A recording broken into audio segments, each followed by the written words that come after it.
Alright, Gooning Gooners. This has been on the back burner for the longest time. This Ava Kris Tyson video by Rob's Media, Idiot Influencers, Kris Tyson. I have been meaning to watch this forever. We really gotta watch it, man. Like, I've wanted to talk about it. I have a lot of opinions on the Ava Kris Tyson thing. No time like the present, or I guess technically the Ava Kris Tyson thing happened a year ago, but that's beside the point.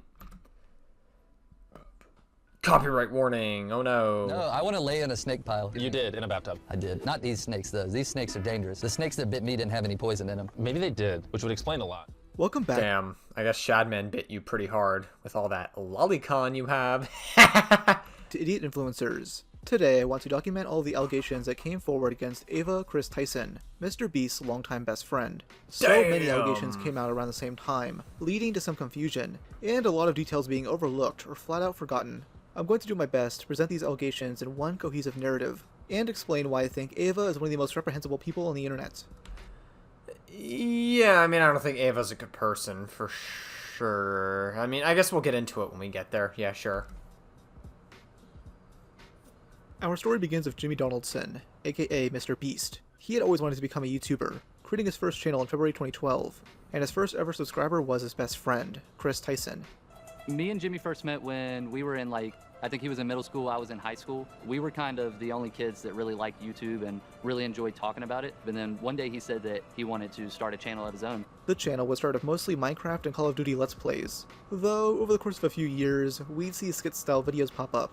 Most infamous being his worst intros on YouTube series. Oh yeah, dude, this was like the origins of MrBeast. I used to see MrBeast in my recommended all the time in 2017, where he, back during his old days of counting to 100,000 in a single video, and then reacting to the reaction of the reaction to the reaction of Donald Trump. Like, that was like low budget MrBeast, and it was still somewhat like impressive because of his commitment to things, but then he would, scale it up bigger and bigger, and of course he got a bigger budget, he got a bigger following, etc., etc. Big YouTuber things, you know. I gotta respect it. Also, like, a lot of people tend to cancel MrBeast, like that dog pack person, but it's like, I don't know, MrBeast seems like one of the more, like, nicer, I guess, like, wealthy people, or I guess rich people. Like, compared to a lot of asshole rich people I see in the world, MrBeast is, like, the more, like, nice version of them.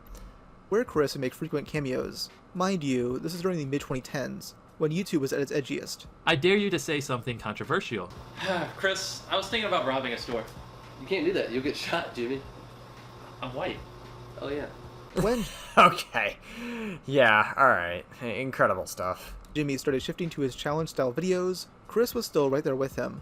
He was seen as the second... Yeah, this was back before MrBeast didn't have to worry about appealing to brands, but ever since, when he gets bigger and bigger, now he has brands to worry about, of course. in command on the MrBeast channel, the Robin to Jimmy's Batman. Kris was viewed as the Southern Macho Man, a former Boy Scout who was also incredibly religious. In May 2018, he announced his marriage to fellow influencer Katie Farquhar, a Christian Instagram model. Their relationship was mainly seen through Instagram posts. Though she briefly appeared in the MrBeast video, I gave him 1 hour to spend 100 grand. Alright, Chris, have fun and bye-bye, baby. Guys, seriously, this is not for me. This is for my sister. I am not having a child. Me and Jimmy are Whatever. not pregnant. Chris, I think this would be good for your sister's baby. It's my But sister. she's having a boy. Alright, this is the proof. Wait, so Chris, how much did you I wouldn't listen if Ava Kris Tyson actually like slept with his sister. At this point I wouldn't doubt it. spend? We spent $1,101. You must really like your sister. Chris's son, Tucker, would be born a year and a half after this video is released. This would be officially During COVID, baby. revealed in the video. I bought the world's largest firework. Chris just had a baby, as you see here. It's really adorable, good for him. Hence why he's not here today. Here's the $375 firework. You're Chris for the day. Go light. Spending $375 on fireworks is fucking insane. Now, while Kris would still be involved in videos, he wasn't as prominent in them in order to spend time with his family. This gave leeway for a few other MrBeast members to take the spotlight, such as Chandler, Nolan, and Carl. Despite trying to rebrand the MrBeast channel as family-friendly, his edgy past has sometimes caused him trouble.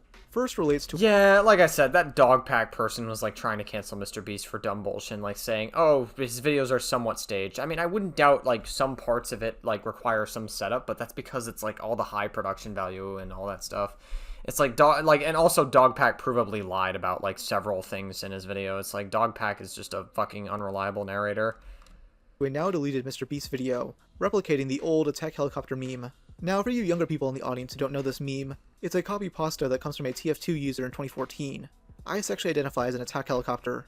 Ever since I was a boy, I dreamed of soaring over the oil fields, dropping hot sticky loads on disgusting foreigners. Okay, incredible.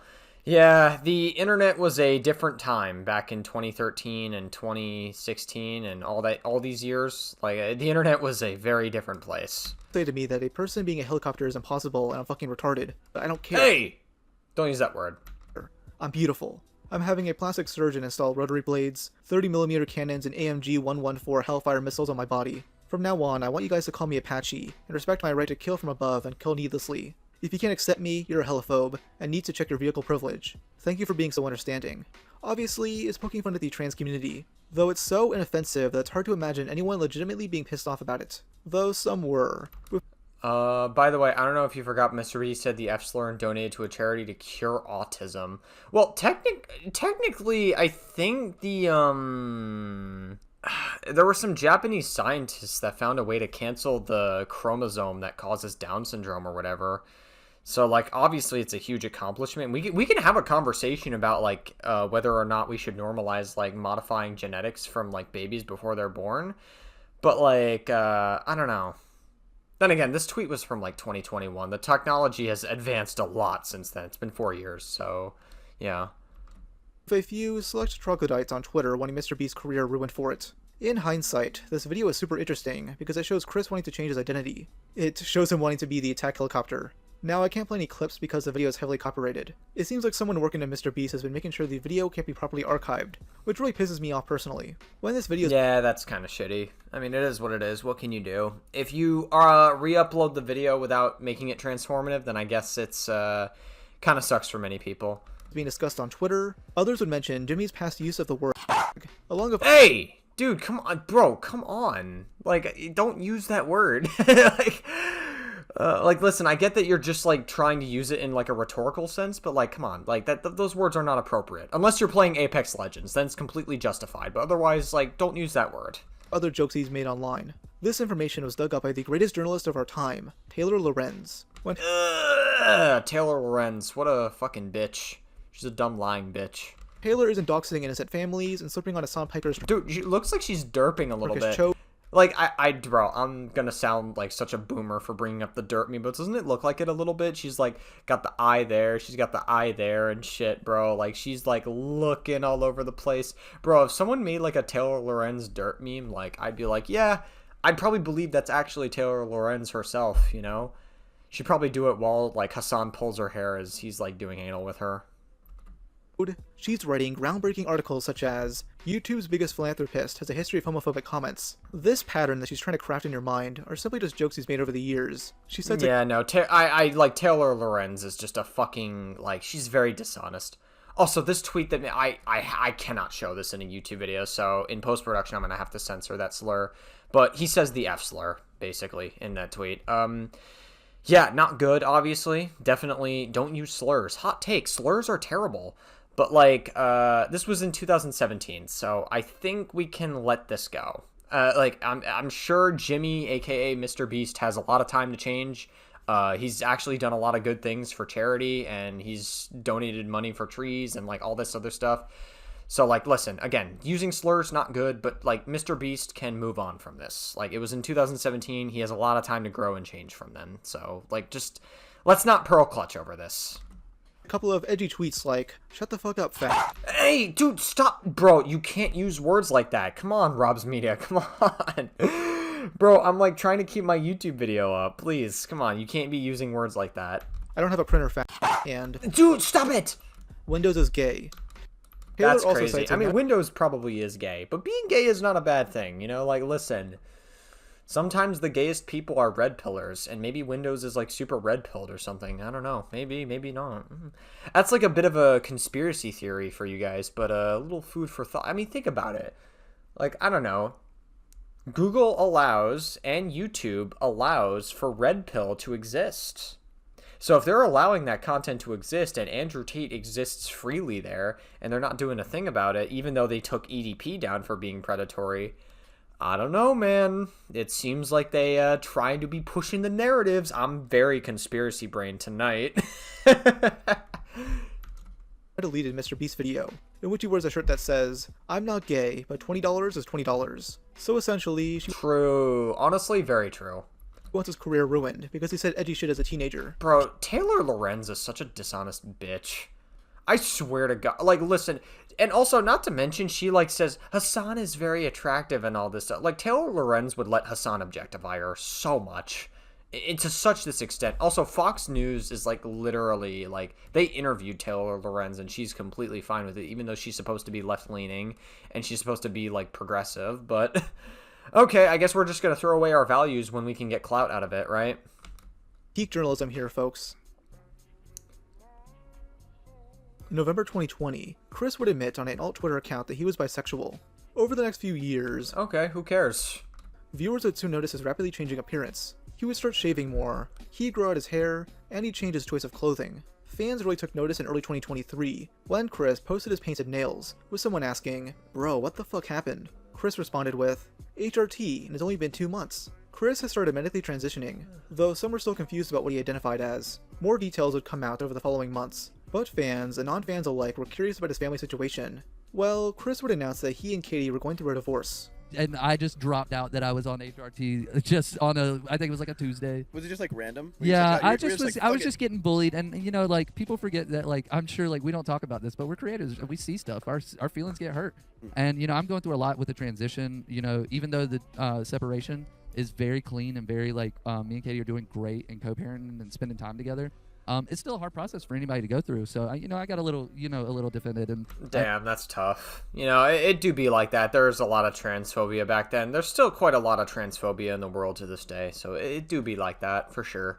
I did the bit where everybody gets a little emotional on Twitter, but you know, I'm taking strides and I'm doing things to recognize that, like, I have a huge image and I need to, you know, be careful with that. Kris does mention that Katie is supportive of his transition and will still be actively involved with his family. I was like, maybe I'm gender fluid, maybe I'm not binary. You know, me and Katie had talked about it. Like, another thing is that you guys think that Katie... I think it's worth mentioning that, like, questioning your gender is, like, a very normal thing for people who are transitioning to being trans. It's the same logic as, like, being gay, right? You don't know if you're actually gay. It's still something you're coming to terms with, or maybe, like, I don't know, maybe being gay is wrong. There's, like, all sorts of different thoughts that go through your mind, like, when you're discovering that you're gay. It's the same thing for trans people. You're like, okay, well, maybe I'm non-binary. Oh, maybe I'm not actually trans. Maybe I just am going, like, through a phase of dysphoria or whatever, right? Or, oh, no, I'm actually trans and I'm, like, going through HRT. Like, all sorts of things happen.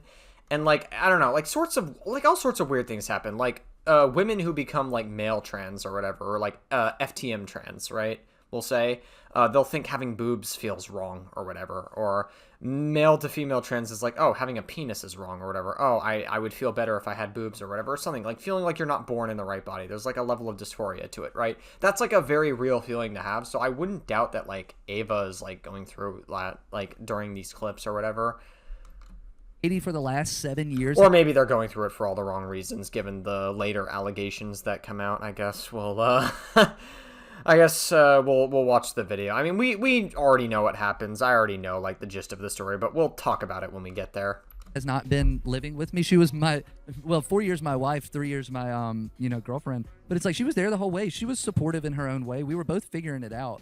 But it's wild to see the narrative where, like, oh, Katie's not supportive, or, you know, stuff like that. Cause hold on, I'll let her finish. Sorry, I didn't mean to misgender. Like, she helped me get to where I am, but it's like, I know where I'm going, and I know that path. I'm sure the people on the internet that are really good about reading into things have seen the writing on the wall, just like you guys. Kris would also tweet out, yeah, okay, so, like, just to be clear, I wouldn't call the wife transphobic if she left Tyson after her transition, because it's like, if she's a straight person and she's attracted to only straight people, like, I get it, you know what I mean? Like, how could you, like, if you're bisexual and you choose to stay with the person after they transition to being trans, like, that's cool, whatever, like, you do you.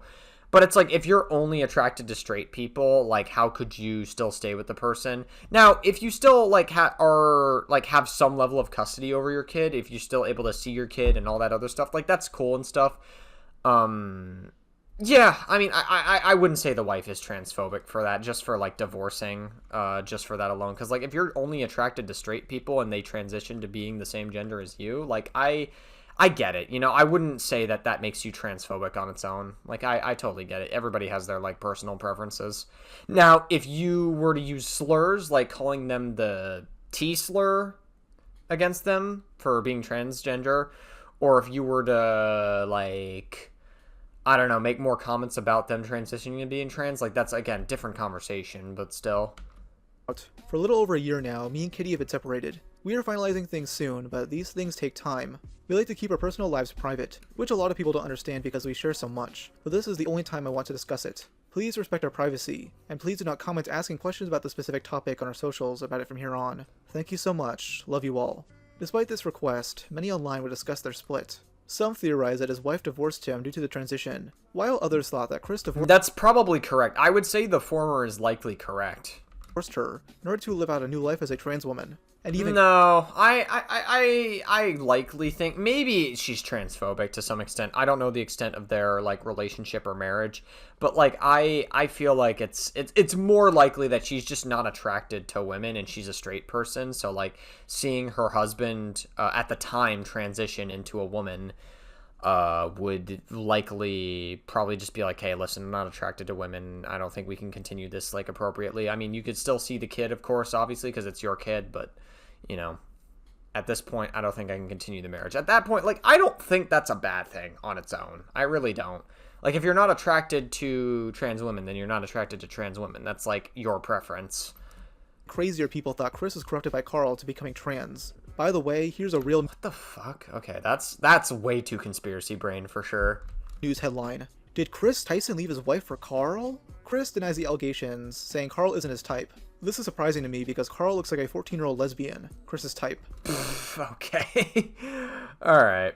Now the situation quickly turned into standard internet drama, because both Jimmy and Kris respond to the haters, which only made things worse in the long run. It makes both of them come off as pathetic, because they're arguing with random shitsters on Twitter. In a few years, look back at this thread and remember that they were never your friends, only yes men cowards. Hope you come out of this safe. Opinion irrelevant, ratio. I have 30 followers, so go ahead and ratio me. I'll still rest easy knowing I'm not a coward who idly stands by watching a friend ruin his own life. So MrBeast is taking the Keffels approach here, which isn't the best way to make people respect you. I'm gonna be real with you, I don't even understand that reference. I know, the only thing I know about Keffels is that she kind of lolcowed a little bit, and that she also tried to get, like, kids as young as, like, 13 or 14 on, like, HRT or whatever, without their parents' knowledge, so it's, like, very... Like, Keffels was advocating for some really, really dangerous stuff. And she was also trying to do it without their parents' knowledge. I don't think she was trying to, like, sleep with a kid, but, like, I think she was, like, doing it without their parents' knowledge, and it's very, like, very dangerous shit. That's the extent that, as much as I know of it, I don't know anything else, like, beyond the Keffels. If someone makes a video essay of Keffels, maybe I'll watch it one day, but, like, I don't know, like, every single detail about the Keffels situation, so I wouldn't be able to comment on that. Maybe someone in the comments section can comment on it. Another Twitter user joked, "Old Kris would make fun of the new Kris," to which Kris himself DM'd the guy. He jokingly threatened to sue the user for defamation. Okay. I wouldn't say that's, like, defamatory. That's, on its own, I wouldn't say, like I said, that's just a little, it's a little strange to say. I would have just ignored this tweet. It's not, I really, like, these people obviously want attention. Just, like, don't give it to them. Like, move on. Let it blow up. Let it do its typical Twitter thing, and then let the internet move on. I wouldn't have done that. Why the fuck would you even bother engaging with this guy? It just seems like an ego thing. People Yeah, I agree. Like, Ava shouldn't have engaged with this. Like, that's, like, a weird thing. Like, just don't even bother. would also pick apart an unboxing stream from April 2023, clipping moments where Jimmy seems uncomfortable with Kris. This was to create a narrative that he hated Kris's transition. Oh my god, Jimmy, look, they drew you. Jimmy, they drew you so well. It looks just like you. Hey, nice shirt. Thanks, dude. Nice shirt. Hey, nice shirt. Thanks, dude. Nice shirt. Thanks. Nice shirt. Nice shoes. Oh, wow, he's different. In reality, these were just awkward moments, with Jimmy clearly just being tired because the guy works a lot. This Yeah, I bet. I mean, at this point in 2023, MrBeast would have been, like, much more bigger, compared to when he was in 2017. Like, he would have gained like millions up until this point. So yeah. Drama all culminated in the infamous Sunny V2 video. Why Kris will soon be a nightmare for Mr. Okay, so just to be clear, the Sunny V2 video was terrible. All Sunny V, like literally all Sunny V2's video was on like Ava Kris Tyson was, oh, Ava Kris Tyson is transgender and that's bad. And that means MrBeast is going to fall because Ava Kris Tyson is transgender. That's literally all Sunny V2's video is. It always was, and even after Ava Tyson's big cancellation and big controversy, what it always was, and it still is a bad video, even to this day. Like, Sunny V2's video was terrible. It was just, like, Ava Kris Tyson's, like, transgender, and that's terrible. But I guess if there's one props I'll give to Sunny V2 is that he sure knows how to survive cancellation. He just doesn't give a fuck about it. He doesn't respond. He just keeps going. That's really how he survives it, and that's, I guess that's somewhat commendable, even if this video was a dog shit video. Beast. In it, Sunny gives a pretty objective rundown on the drama so far. Okay, I wouldn't say it was objective. That's a bit of a misrepresentation of what the video actually was. It was just Ava Kris Tyson was transgender and that it was bad. It's not an objective analysis. It's a very lackluster analysis of the situation. This was before Ava Tyson got involved with, or Ava got, like, exposed for, like, inappropriate messages with people, we'll say. We'll get to it when we get to it, but still. Mainly just showing both sides. Much of the complaints comes from the conclusion, which many saw as flawed. He mentions how Kris's transition could change the character dynamics in the MrBeast crew, specifically in regards to how he'll be viewed by those in the LGBTQ+ community. MrBeast has likely cultivated a massive LGBT audience, all of whom are already watching anyway, and if we've learned anything from Hollywood in recent years, it's that adding over-the-top LGBT characters for the sake of relatability rarely works as intended, and is— Oh, man. Sunny V2 is, like, on the borderline of anti-woke. He's not quite anti-woke, but he is on the, he is really, he's on thin ice here. often nothing more than a distraction from the premise of the movie or video. On top of this, it can be uncomfortable and unrelatable for the silent majority, although as we have seen, a situation like Kris's does have the potential to create an otherworldly amount of discussion, which could be seen as a benefit for the MrBeast brand. Drama is good for growth, 100%. That would be an easy way to up my So you're a Keemstar? The problem is this type of situation is probably the last thing that MrBeast wants to attract, as he's forced to agree with Kris's position, as he has no way of manipulating the situation without being painted as the bad guy. It's a lose-lose situation for MrBeast. Basically, what Sunny is arguing is that the situation will always cause drama, no matter what decisions Jimmy and Kris make. The thing No, it's just, I feel like Rob's Media is going to take a little bit of an L here, because it's like, he didn't show that, like, pretty much Sunny V2 was implying that, essentially it's an implication that, like, oh, Ava Kris Tyson is transgender and that's a problem for MrBeast's brand or whatever. And it's like, that's okay. Like, that wound up never coming into play for MrBeast's brand. Like, obviously, Ava Kris Tyson would prove to be problematic for MrBeast's brand, but for very different reasons, not for the sake of being transgender. It's important to add that context in, because, again, Sunny V2's video always was terrible. People found off-putting was comparing Kris to a TV show character, which is a bizarre take, but many on Twitter decided he was being full-on transphobic with that stance. He was. No, that is a transphobic take, 100%. Leading to MrBeast responding back, "Yeah, this is getting absurd. Kris isn't my nightmare, he's my fucking friend, and things are fine. All this transphobia is starting to piss me off." This was in response to a tweet questioning why Sunny— Hey, MrBeast, it's she, not he, you dumb idiot. I'm just kidding. I'm busting his balls a little bit there. I don't think MrBeast was intentionally trying to be transphobic there, but still. Discuss Kris's marriage, as if Kris and his ex-wife aren't public figures or something. Kris and Jimmy are actively engaging with this drama, yet they present themselves like they're above it. There goes a father figure the kid won't ever be able to look up to. Hard times create strong men. Strong men create good times. Good times create weak men. Weak men create hard times. Weak man times. Okay, like, what am I supposed to do with this take? This take is just so stupid. What? Instead of simply ignoring this tweet, Kris dignified it by writing out a lengthy response about how he's this great parent and Tucker loves seeing him. He's giving the trolls what they want. It's so obvious. Now, despite the fake concern, there are some strange things people noticed about Kris's parenting. One was a tweet referencing a TikTok— Hold on, no, you didn't read the tweets. Okay.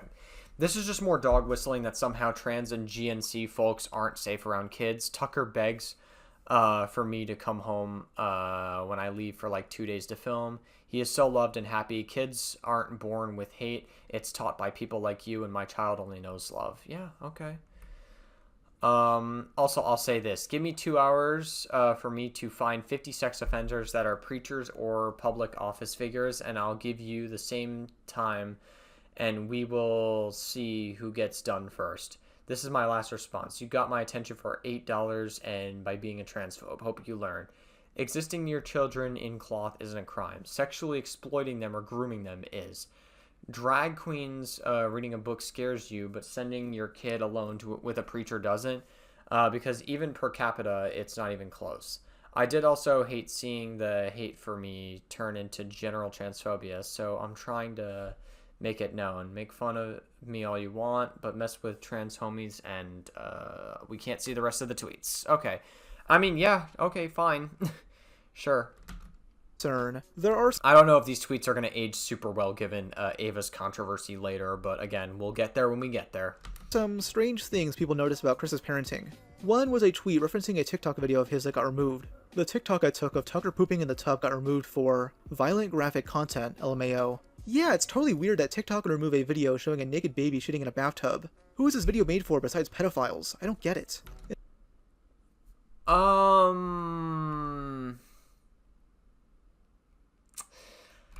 It's weird. Like, listen, whenever, like, baby has, like, naked photos or whatever, like, it's weird because parents will take photos of their baby while they just so happen to be naked. It's not pedophilic. It's not, like, it's... Like, yeah, like, obviously, should it happen? Maybe not. Maybe we should develop better boundaries of it as time goes on. But it's like, that is a much more common thing that happens than you realize. And it's not pedophilic by any means. The parents are obviously not doing this to sexually exploit their children. They're doing it because it's their idea of creating memories with the child. Again, we should probably have better boundaries as more babies are born and as time goes on. Sure, I agree. But, like, also... even with that context understood, I do think the pooping in the tub video, that is a little bit strange to upload for TikTok. That is weird. I can see why TikTok would want to remove that video. That is a little weird. Like, you probably shouldn't... It's probably not a video that needed to be posted on TikTok, but you could have... If you had it for personal use of it or whatever, or just anything, like, it's whatever. It's like, it's fine. Removed for violent graphic content, LMA. Like personal memories or whatever, because like again, I have known parents who have taken photos of like their babies, like well they just so happen to be naked in like a non-pedophilic way. It's just, it was their way of creating memories back then. Again, I think there should be better boundaries going forward, but that is a lot more common than you think. Yeah, it's totally weird that TikTok would remove a video showing a naked baby shitting in a bathtub. Who is this video made for besides pedophiles? I don't get it. Okay, so I wouldn't say, yeah, I don't know. It's hard to say if it was for pedophilic intention, but I do agree that it should not have been posted on TikTok. Yeah, sure. In late 2022, Chris would post a picture of Tucker in high heels with the caption, "Tucker chose to slay this morning." No, are they gonna make... I can already see what the internet's reaction is. Are they gonna say that, like, Ava Tyson's grooming her child, Tucker? This encapsulates some of the main criticisms I saw of Chris during this time. It's not that Chris is trans, but rather the possible influence it could have over their son. When you... Okay, like, listen. Just because they are making them wear heels or whatever, that's not grooming. That's not grooming. They're just making them wear heels. Like, it's just a fun, cute little thing. It's like, it is what it is. Like, that's not grooming. How is that grooming? Like, by definition, grooming is an intentional, methodical process of setting typically a child up for typically sexual exploitation. We understand that that's not what this is not what grooming is, right? Look at the reasons Chris publicly states for their transition, talking about how, like, from the age of, like, 5. Look at this tweet right here. This is ironic because I used to go to Jimmy's for internet access. It wasn't the internet or people or anything. It was me seeing the clothes in my sister's closet at 5 and knowing I enjoyed wearing those clothes. The next 21 years was for learning about gender dysphoria. So to me... I mean, that is a very real thing that a lot of transgender people do go through, is gender dysphoria and, like, feeling like it feels right to wear like women clothing if you're a man, or if you're a woman like wearing male clothing or whatever. Like that is a very real thing. It's like, okay, well, if Chris is saying that a considerable factor in, them, realizing their gender dysphoria and deciding to transition, 20 years later, is because of them wearing women's clothes, well, then obviously if there's a considerable amount of people, talking about how, oh, they're going to transition their kid or something like that, then posting a picture like this, at worst, it's validating what those people are saying is true. And at best, this is just outrage, clickbait that Chris put up just to quote unquote fuck with the trolls, like, oh, I'm gonna, tweet out this picture to be provocative, to, piss them off. But it's like, even at the best case scenario, they're using their child as like a prop to funnel the outrage machine, which is just horrifying, right? I just don't care that much. I don't think this on its own is like a red flag. It's not that big of a deal.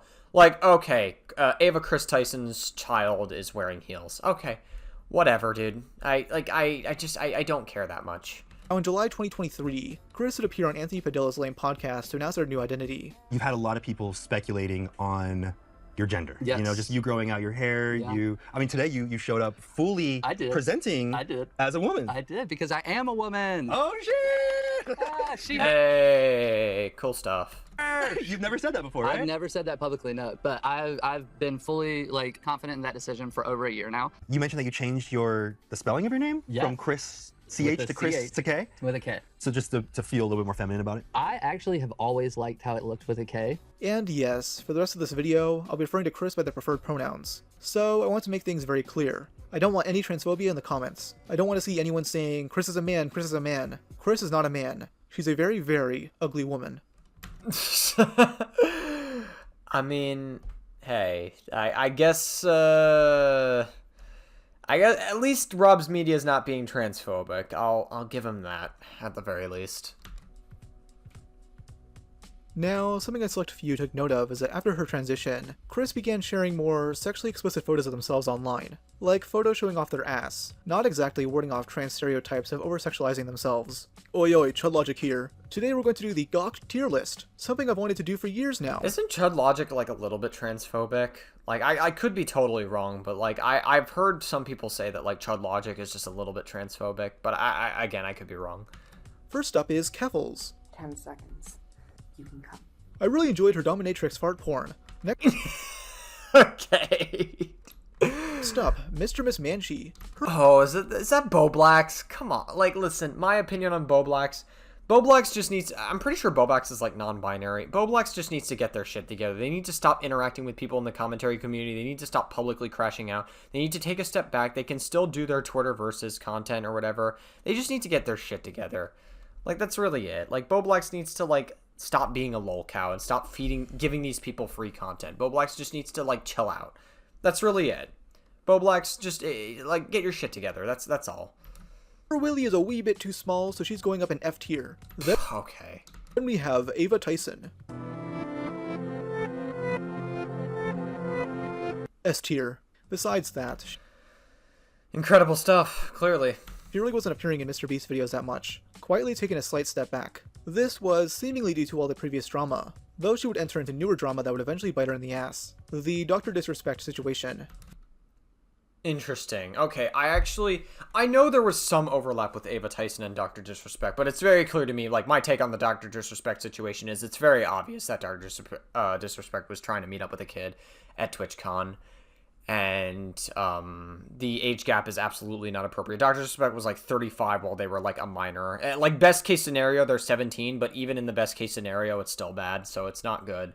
Either way, like, Dr. Disrespect, it's very clear he tried to meet up with, like, a minor at TwitchCon and tried to have sex with them in some capacity. Definitely could be predatory, for sure. That definitely is, like, very likely predatory to some capacity. For the briefest rundown possible, Dr. Disrespect is a streamer who got banned on Twitch for previously unknown reasons. On June 21st, 2024, former Twitch employee Cody Connors made a tweet saying that he got banned because he got caught sexting a minor in the then existing Twitch Whispers product. He was trying to meet up with her at TwitchCon. The powers that be could read in plain text. Case closed, gang. Now many were rightfully skeptical at first, especially since Cody was using the attention to sell concert tickets. Dr. Disrespect was vague in his initial responses, though some chose to defend him because there was no evidence yet. It wouldn't be until June 25th when the doc outright admitted that the rumors are true. This led to his friend, fellow streamer Nick Merckx, to disavow him, though a few days earlier he posted this Twitter video calling out those attacking him. Look, I opened Twitter bunch of mom mentions her. He, they, she, hey, they, fucking, I identify as a helicopter. God damn it. Yeah, you know, like, listen, Nick Merckx is definitely... he's definitely the kind of person that would vote for Trump. That's as much as I'm going to say about him. I remember back in 2023, I think it was in June of 2023, actually, Nick Merckx got into, like, a controversy on Twitter where he was, he had, like, an operator bundle in the Modern Warfare, the newer Modern Warfare 2, and, essentially he was like, kids are the real issue. He was essentially dog whistling that, like, kids could be groomed into being, like, trans and whatever, right? He was essentially dog whistling that. And he got a lot of backlash for it, and I guess Call of Duty, specifically Activision, Infinity Ward, all those people, decided, hey, like, that's bad for our brand. We got to remove his bundle from the game and refund everybody who bought the bundle. And so that's what they did. Yeah, I don't think Nick Merckx is particularly a good person, but he wasn't defending Dr. Disrespect, so I guess I'll give some credit where credit's due. He wasn't, like, running hard defense for Dr. Disrespect when he was undergoing his controversy, so I guess he sort of keeps it real, and he is consistent with what he believes in, even if I don't think he's a good person, so good for him, I suppose. And I seen the couple tweets about the doc. I'm as taken back as a lot of you guys are, okay? But the fact remains that these are some crazy accusations. Crazy. Big-time accusations. And until we know more, until we know them as fact, until they've been proven with evidence, what are we talking about? What's anybody talking about? As far as the leave little kids alone stuff, this doesn't make it any further from the truth. Leave little children out of your shit. Have a nice day. Chris would get involved. Sure, but, like... You're dog whistling that, like, children can be groomed into being LGBTQ, and that's, like, almost never the case in many cases. In fact, like, many people who are conservative run defense for religion, and they're more likely to be groomed and go through religious trauma in that scenario, as opposed to being, like, LGBTQ. Like I said, I don't think Nick Merckx is particularly a good person, but, like, I gotta give credit where credit's due. Like, he did grill the doc when it was necessary to, so it is what it is. At least he's consistent with his own beliefs, as much as I don't like the guy. By simply posting me every time I post on Twitter, attaching a shorter clip in the video. Mom mentions her. He, they, she, hey, they, fucking, I identify as a helicopter. It's a very lighthearted post, though. Yeah, I mean, like, listen, that's, like, obviously him just, like, not caring about trans people or people who are non-binary, etc. Got Nick's attention. You should be ashamed of yourself. Leaving behind your wife and child to play pretend? One day you'll wake up and realize what you've done. That's very poor taste tweet. It's very disgusting of Nick Merckx to do. And also he streams on Kick, so I guess that checks out. Chris clapped back with, the protected kids crowd, when someone is a loving parent, versus when their boy is currently facing SA accusations. You've got a habit of putting your garbage inputs in on a situation you have no knowledge of. Also, you and your friend have other things you should probably be discussing, instead of making up false claims about me, girly pop. Jimmy would defend her, replying to a drama alert post with, Ava is literally always with her kid, and doesn't even go on shoots to spend more time with him. Tuckman is always smiling. Not sure why this rumor is a thing. This reply led to possibly the worst person who could ever give his input on the situation, Sneeko. Ugh, Sneeko. You mean the same guy who literally said it's okay for 13-year-olds and 21-year-olds to get married? Why would I ever care about anything that Sneeko says, ever? Why the fuck are my arms that small? Jay, am I... Alright, actually, low-key. Because your arms are small. You're a fucking wimp. You're a little noodle, Sneeko. That's what you are. Low-key. Yeah, alright, okay, fine. Sneeko, who, mind you, used to work for MrBeast, clapped back. You're one of the most Oh, that's right, he did used to work for MrBeast. I completely forgot about that part. He was a MrBeast detractor, yeah. Influential people in the world now, Jimmy. Stop pretending like this perversion is normal. You can literally save thousands of kids' lives. Okay, dude. Like, you care about kids' lives. You're the one that said that getting married to 13-year-olds while you're 21 is completely acceptable. That is the defense that you've ran. Like, Sneeko has constantly ran defense for sleeping with children. He's ran defense for people like Andrew Tate, who is a sex trafficking, grooming rapist. In fact, he actually looks up to Andrew Tate as, like, he's, like, his older brother or whatever. And now he's, like, being a fluffer for fucking Kanye. It's crazy. It's crazy shit, Sneeko. You have quite a bit of ground to stand on. Not really. Spoiler alert. Not really. Sneeko is the absolute worst person to discuss the situation, as this guy has a history of defending some really gross shit. Yeah, I mean, I just brought this up, yeah. Like Nick Merckx, Sneeko will continue to defend Dr. Disrespect, even after he confirmed he's sexted with a minor. The Switch is 13 plus. So they're okay if you're 13 years old, edging to Pokemon all day. But if Dr. Disrespect texts a girl who's 17 years old, 11 months, 364 days, 59 minutes and 59 seconds, we don't even know if that's true, by the way. We don't even, to be fair, with the Dr. Disrespect allegations, we don't even know how old the minor is. We don't even know. They could be 17 years old, or they could be 14 years old. We have no idea. And we're never gonna know. I don't think we'll ever see the messages. We'll never know how bad the exchange was without seeing the messages. But when listen, like Dr. Disrespect came forward, right, on June 25th, 2024, right? And he admitted that he was having inappropriate conversations with a minor, right? Listen, if I was talking with a minor, like, listen, people were, like, trying to come up with all these conspiracy theories, like, okay, well, we don't know how inappropriate the conversation was. What if he was, like, making jokes or whatever, or, like, saying weird shit to the minor without being sexual? Listen, if I was having a conversation with a minor and I was talking about vomiting out of my asshole, like, that's an inappropriate conversation to have with a minor, of course. But I wouldn't label it as inappropriate conversation if I'm responding to something publicly. I would just be like, oh yeah, this was like a weird conversation I was having. I was talking about vomiting out of my asshole. It's not good that I was having this conversation, but it was never sexual. Any of that stuff. That's what Dr. Disrespect would have said if that was the case, right? If you were having a sexual conversation and you wanted to meet up with TwitchCon and you wanted to downplay it as much as possible, the way you would have worded it is the way Dr. Disrespect would have worded it. With plausible deniability language, he probably went through, like, multiple PR teams to, like, put that statement out or something. And, actually, no, now that I think about it, probably no PR teams, considering, like, he pretty much admits that he, like, sexted with a minor and wanted to meet up with them at TwitchCon. Like, it's pretty clear to me that he was flirting or having sexual conversations with a minor, so... He's the worst person ever! Why? Well, it's because he probably was predatory to some extent. Like, he definitely wanted to meet up with a kid at TwitchCon. It's pretty clear to me and most people, if you read between the lines of his response. And he was also 35 years old when it happened. It's like, come on, buddy, you were 35. You absolutely should know better at this point than to be like, listen, if you wanted to cheat on your wife with a fucking adult. Don't cheat on your wife with, like, a 17-year-old or someone who's younger than 17. Like, come on. What are you doing, Doc? What are you fucking doing? You're a father. You should know better. Like, you're 35 years old. Like, I can give you a pass if you're, like, Call Me Carson, you're, like, a 19-year-old talking to a 17-year-old. But, like, if you're 35 years old talking to a minor, you have no excuse at that point. You don't get that excuse anymore. Sorry, you just don't. You don't have that charitability. Someone tell me how that makes any sense. And as soon as that second goes away, she's a prostitute, everybody cheers. Funny how he's referencing the age of consent when he can't even state what he thinks it should be. Well, also because Sneeko thinks it's okay for 13-year-olds to get married to 21-year-olds, which, again, we've already established. Your consent should be, Sneeko. Yeah, this is not an important conversation. No, it's a super... You don't think fucking kids are not as important conversation? What do you think the age of consent should be? You want to be consistent. You don't think anything updates. Just tell us what you think it should be. I think it should be past at a developed age. At a developed age. He's never going to... The reason why Sneeko is never going to elaborate this is because his religion and, like, what Sneeko grew up with has normalized, like, sleeping with children. Like, again, like, because there's no age of consent in many religions. It's as long as she is mature enough for her age, or as long as she, like, looks old enough or whatever, right? Like, that's the unfortunate reality, is that there's no age of consent in religion.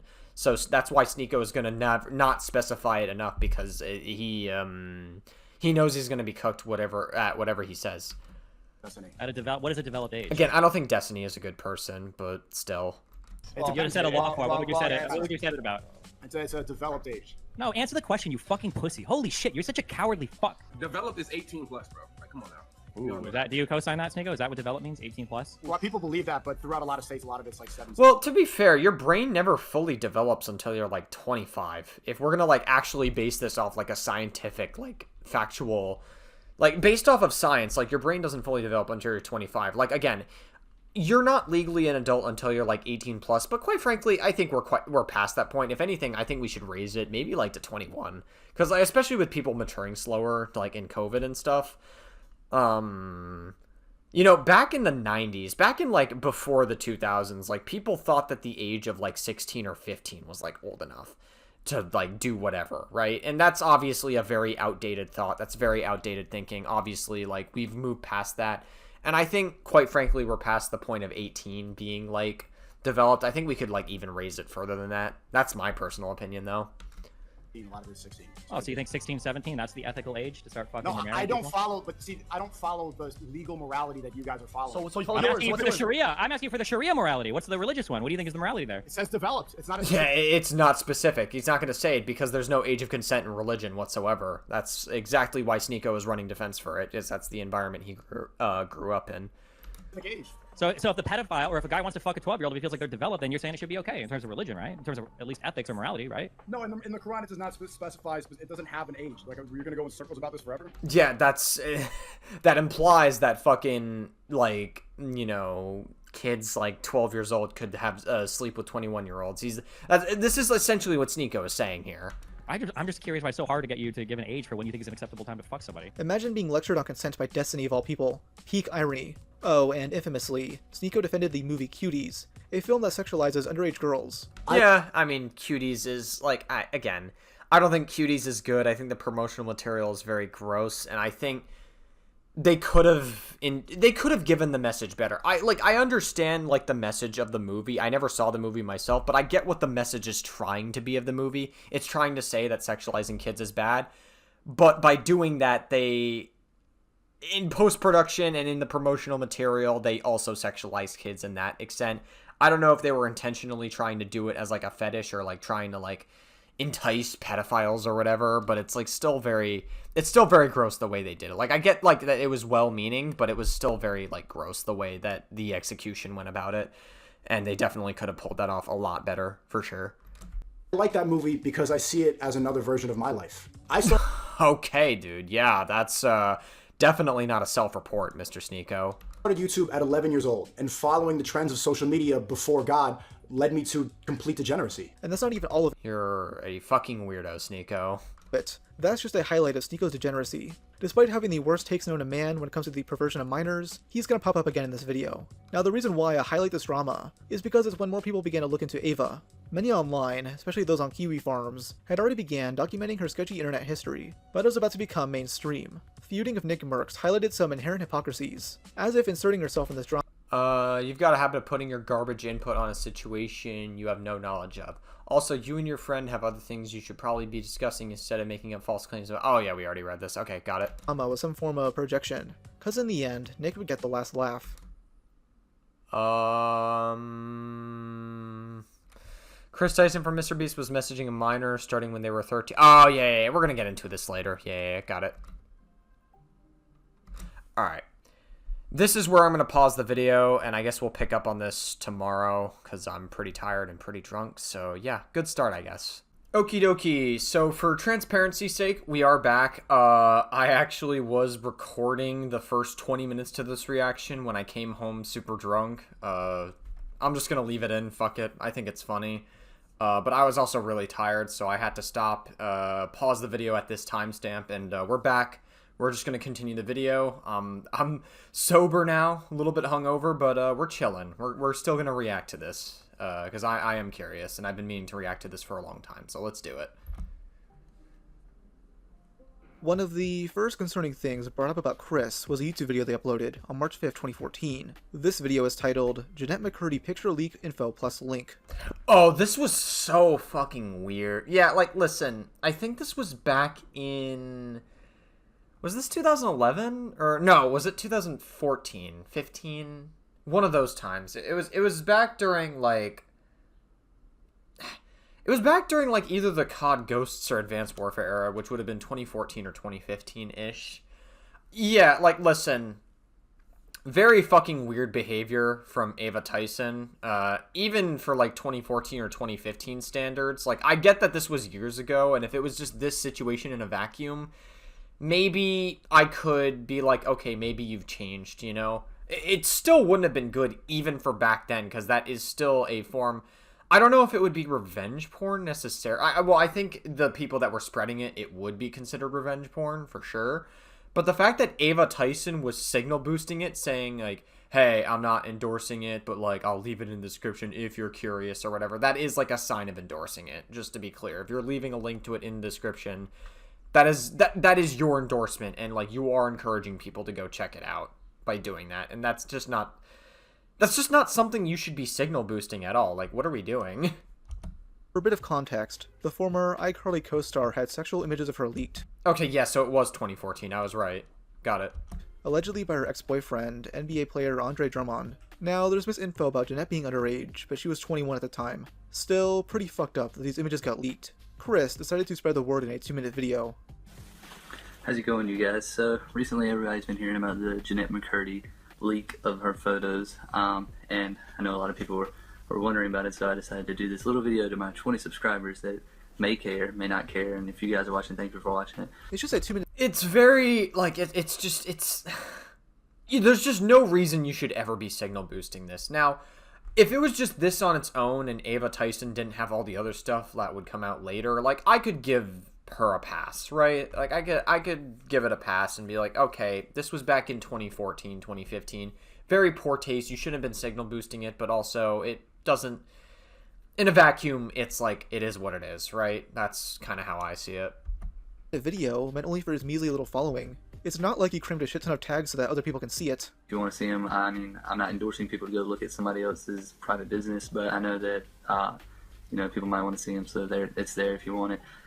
First off, what I have to say, though, is that when you look on the news, you see people, they've leaked nudes from their girlfriend at a high school, and that girl kills herself.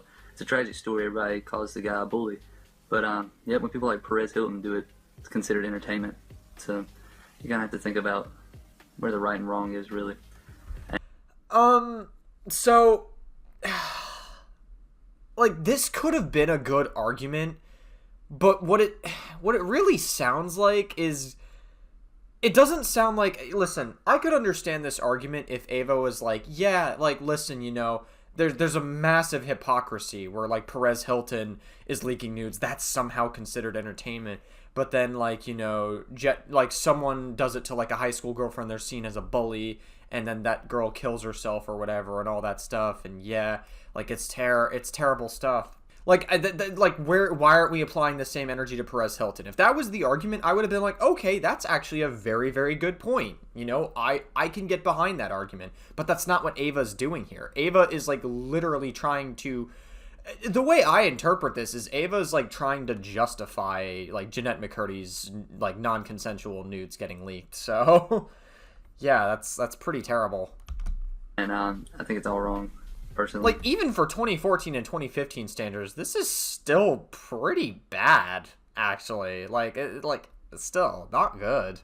I don't think somebody should leak photos that were sent in trust, but I guess if that's how President Hilton wants to make his living, it's up to him. You decide. You decide if it's moral or if it's immoral. Thanks for watching, guys. Stay awesome.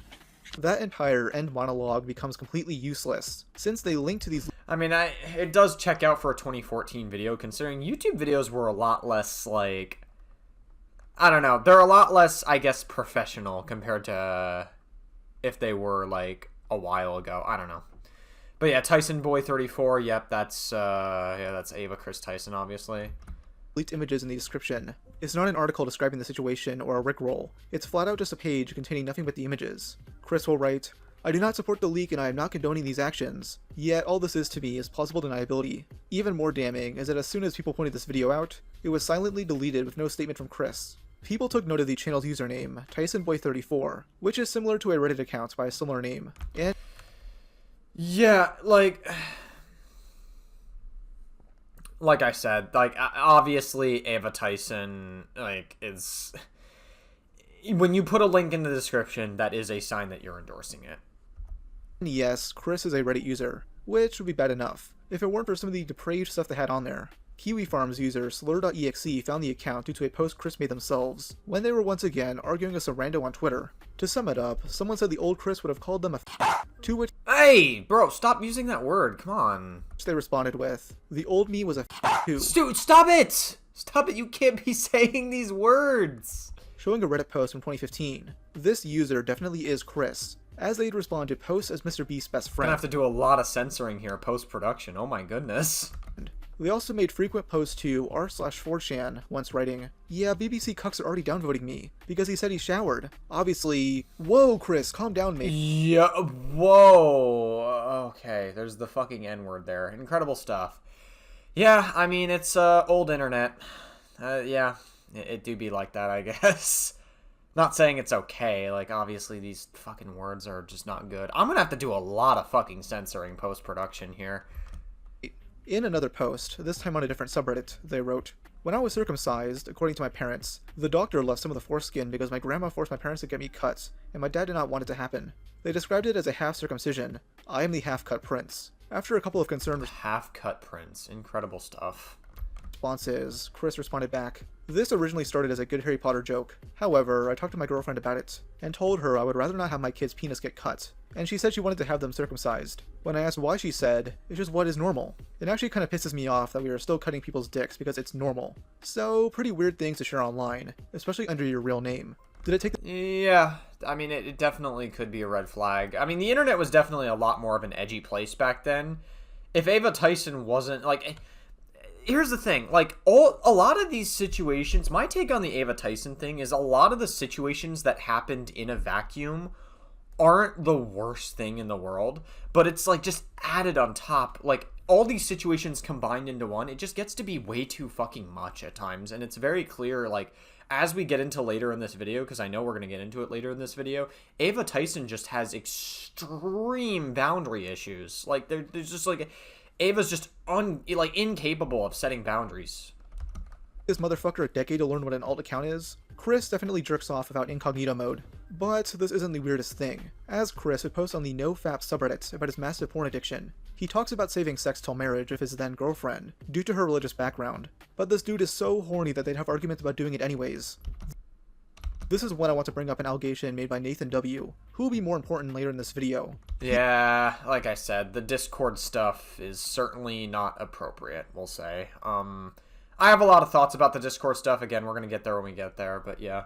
He talked to Chris through Discord, and discussed many of these details on the Side Scrollers podcast. They bring up rumors of Chris hooking up with dudes after they got engaged with Kate. Also, I don't like this podcast. A lot of these people are very fucking strange. They're like extreme fucking like MAGA weirdos. I remember seeing this podcast, and I feel like they were going to hate on Ava Kris Tyson regardless because it's very popular to be transphobic if you're like super MAGA, so...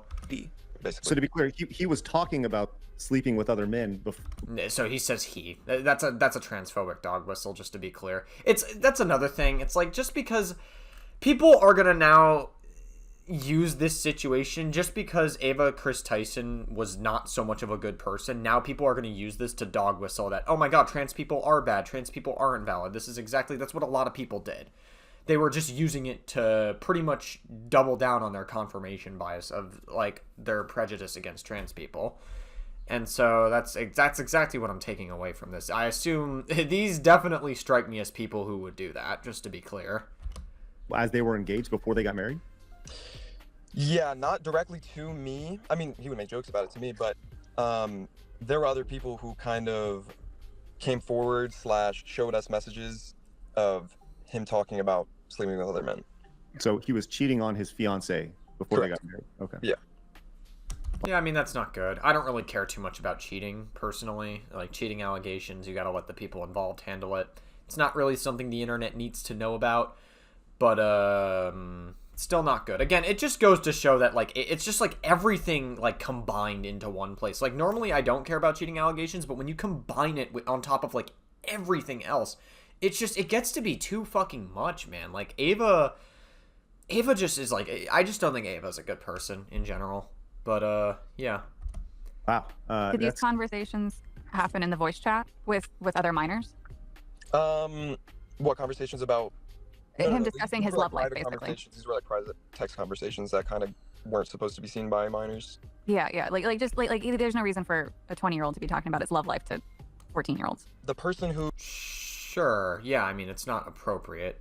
Now, I will say, a lot of people ran the narrative that Ava was trying to groom these children.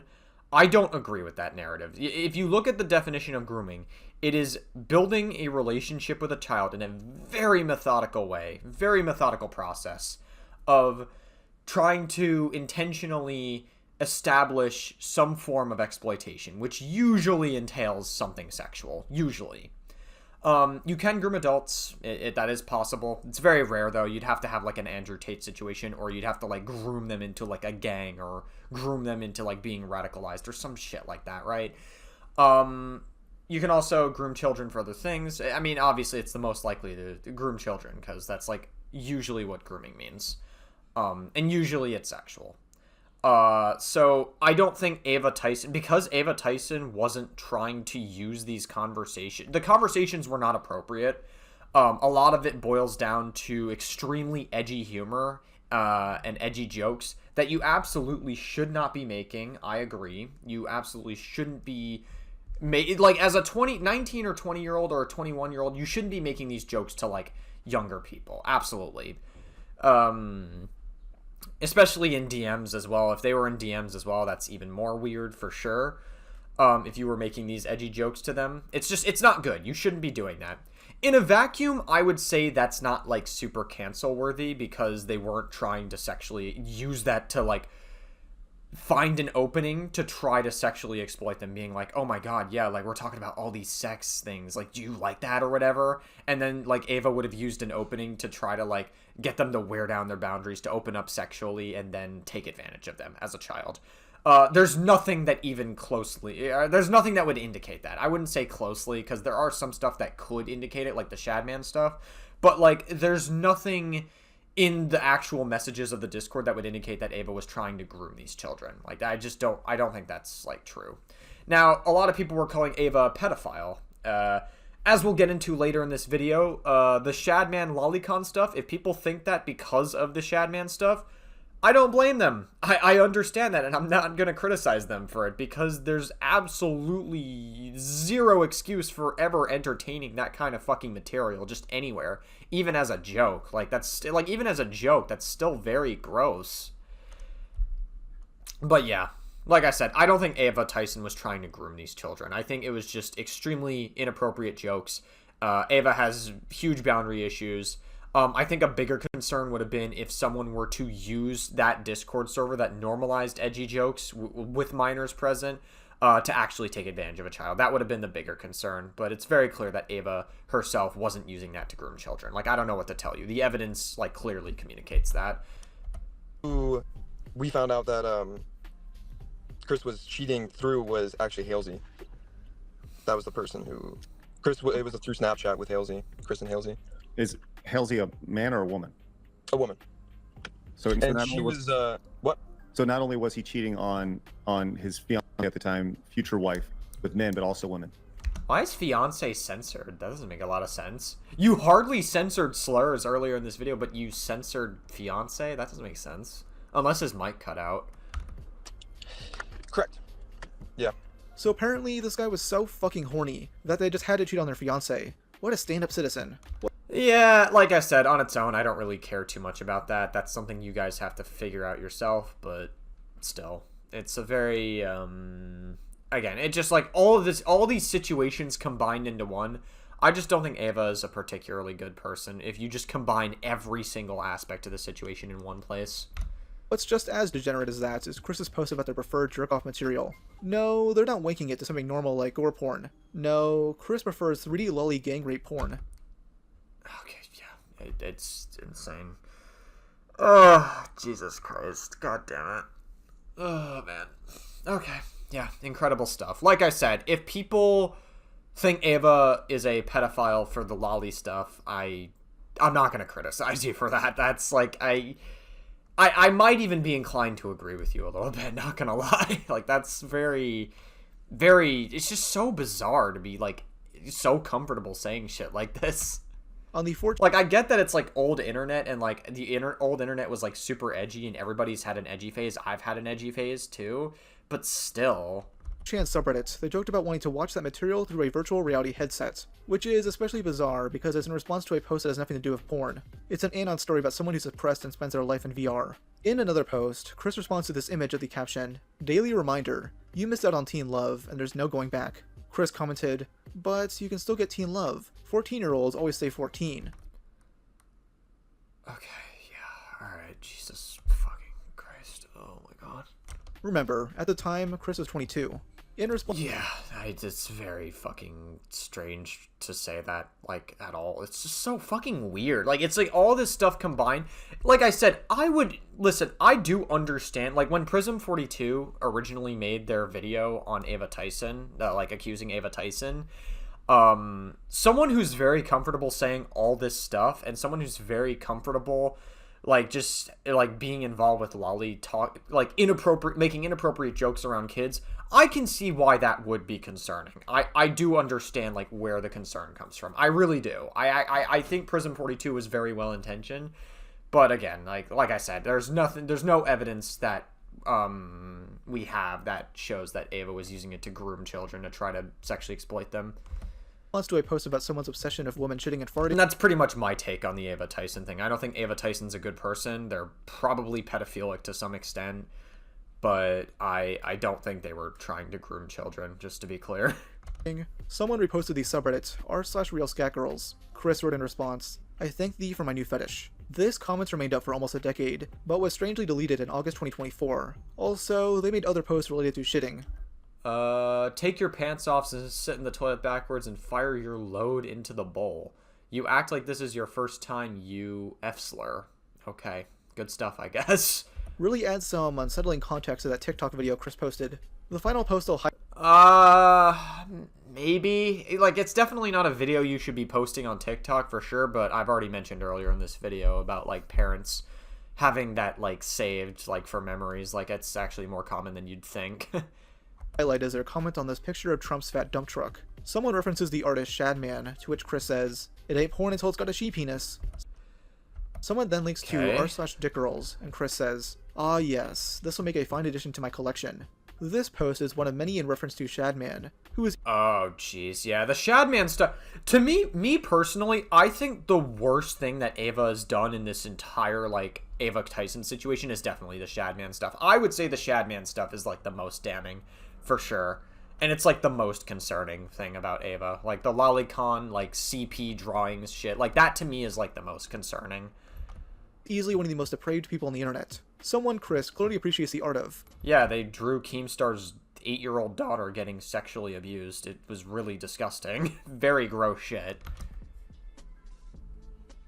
On July 16th, 2024, YouTuber Adrox released a video titled, "This video will make you hate Kris Tyson."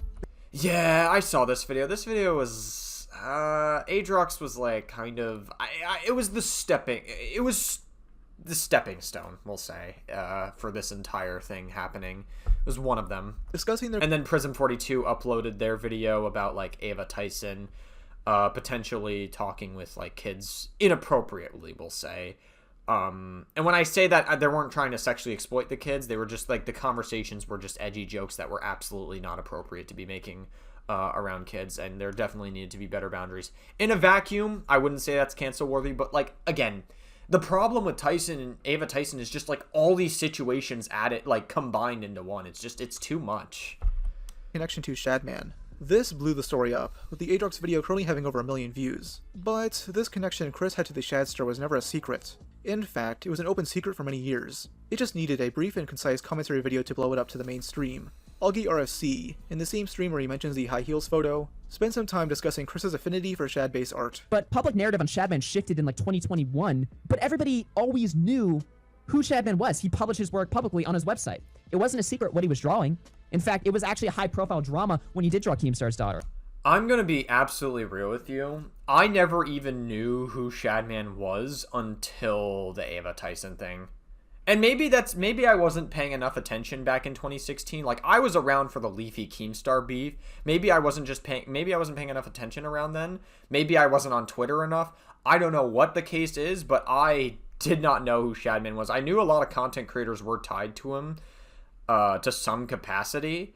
But no one seemed to give a shit about it back then. They care more about it now, but like back then they seemed to just not care. They like turned a blind eye to it.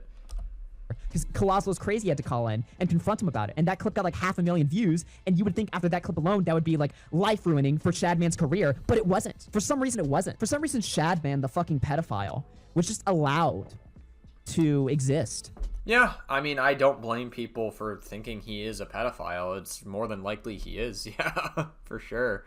Very comfortable drawing CP and CP art and stuff. Yeah, it's very gross shit.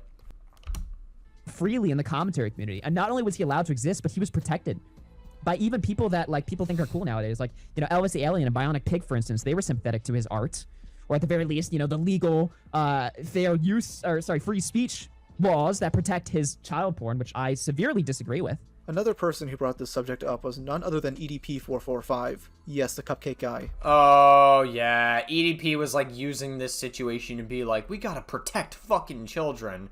What, EDP? Do you want all the kids to yourself? Damn, that's crazy work, brother. Holy shit, man. So my motherfucking main Kris Tyson supports child porn. He's into that freak ass shit. We gotta protect our youth. We gotta... Damn. So true, EDP. I know you want all those kids to yourself. He wants all the cupcakes to himself. I think that's what where EDP is coming from here. Protect our kids and our goddaughters and our nephews and our nieces and our cousins from weird ass freak motherfuckers like this. You feel me? If you guys don't know who... Give all those kids to me, please. I want all those kids for myself. Who the fuck Kris Tyson is?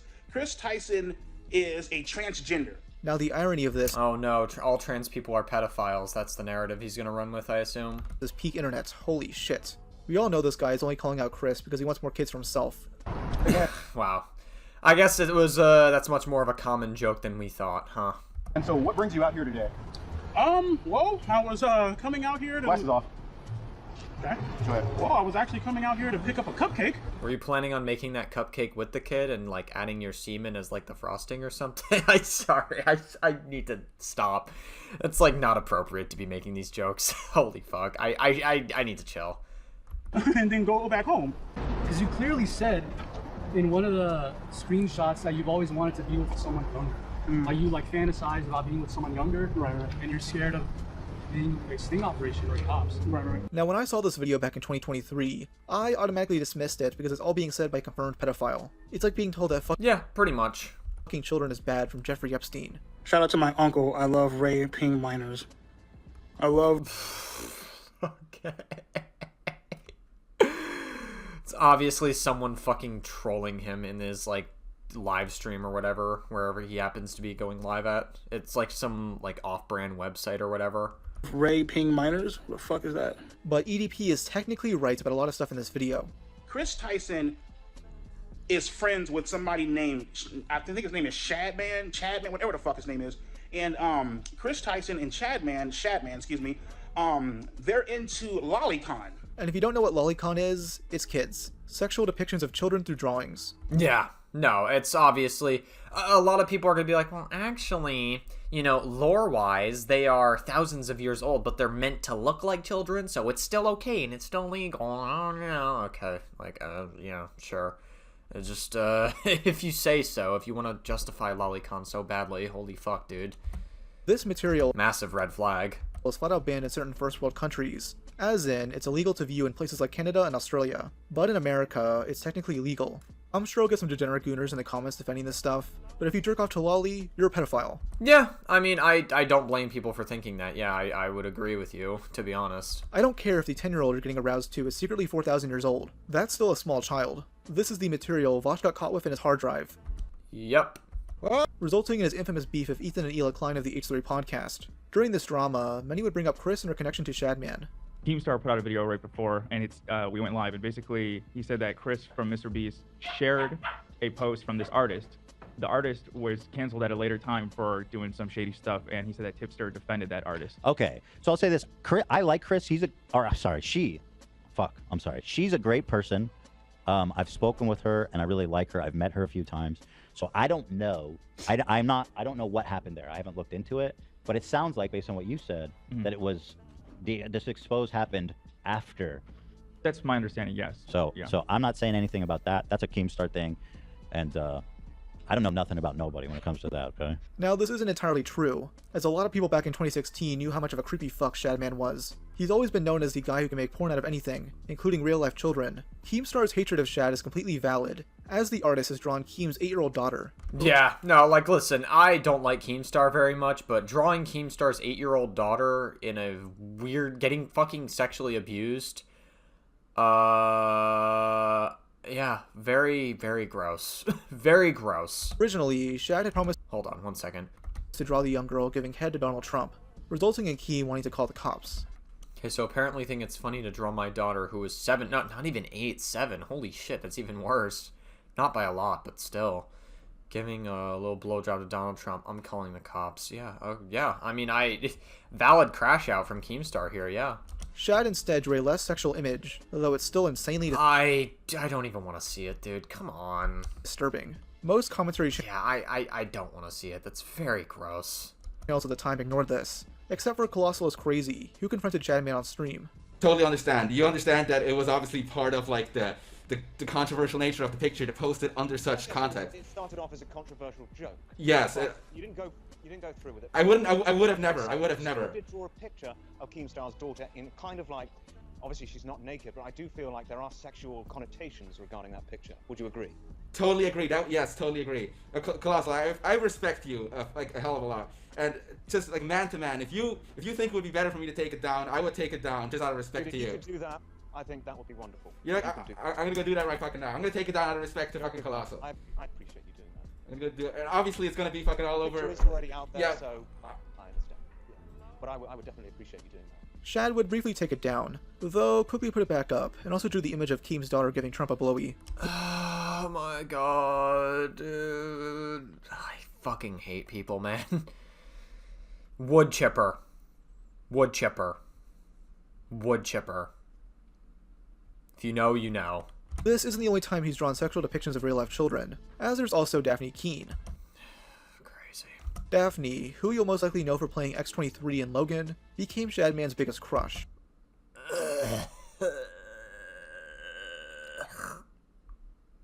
God. Oh, Jesus Christ, dude. Okay, yeah. Mind you, she was 12 at the time. Fucking Christ. And Shad described her as an IRL lolly. Jeez. Oh my god, dude. After these Discord messages were leaked, Shad drew 8 images of Daphne being essayed. Oh my god. I'm telling you guys, wood chipper. Wood chipper. Please. Wood chipper. He also drew child YouTuber LT Corbus, who was also 12 years old. This shit was I remember Lieutenant Corbus from back in the day. Like, Lieutenant Corbus blew up because of fucking, what was it, Pyrocynical back in 2016. I think I was only like 14 at the time. Still, very fucking gross. Like, Shadman, like, why, bro, why did people allow this back in the day? Like, even, I feel like even for back in the day, like, if we had people like Lion Maker around back in the day, how come people like Shadman weren't being exposed for this degree either? Like, it's so crazy that no one was doing anything to stop it at the time, or call it out. Very well known. Except maybe, like, Colossal is Crazy. Like, Colossal is Crazy said, like, hey, this is kind of fucked up, you should take that down. But, like, I don't know, you would think that there's, like, a much bigger pushback that needed to happen then. At the time. Yet many chose to still publicly associate with Shadman, and even defend him. One of those was Kris Tyson, though she claims to not know about many of these controversies. After the I just don't believe that at all. There's just no way Ava didn't know about these controversies. Like, given their, like, Reddit past and their 4chan past, like, still.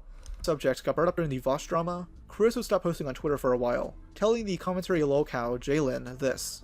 If anyone ever asked, just say you talked to me. And I explained it was a shitty joke to get likes from a reply from Shad. I didn't even know about all the stuff he did. But one of the first controversies, I stopped interacting with him a long time ago. But she wasn't simply trying to get Shadman's attention. Kris clearly enjoyed the depraved content he was making. On a yeah, definitely, for sure. Reddit post linking to the Incredibles 2 trailer, Kris wrote, Shadman is going to love this. Holy fuck, dude.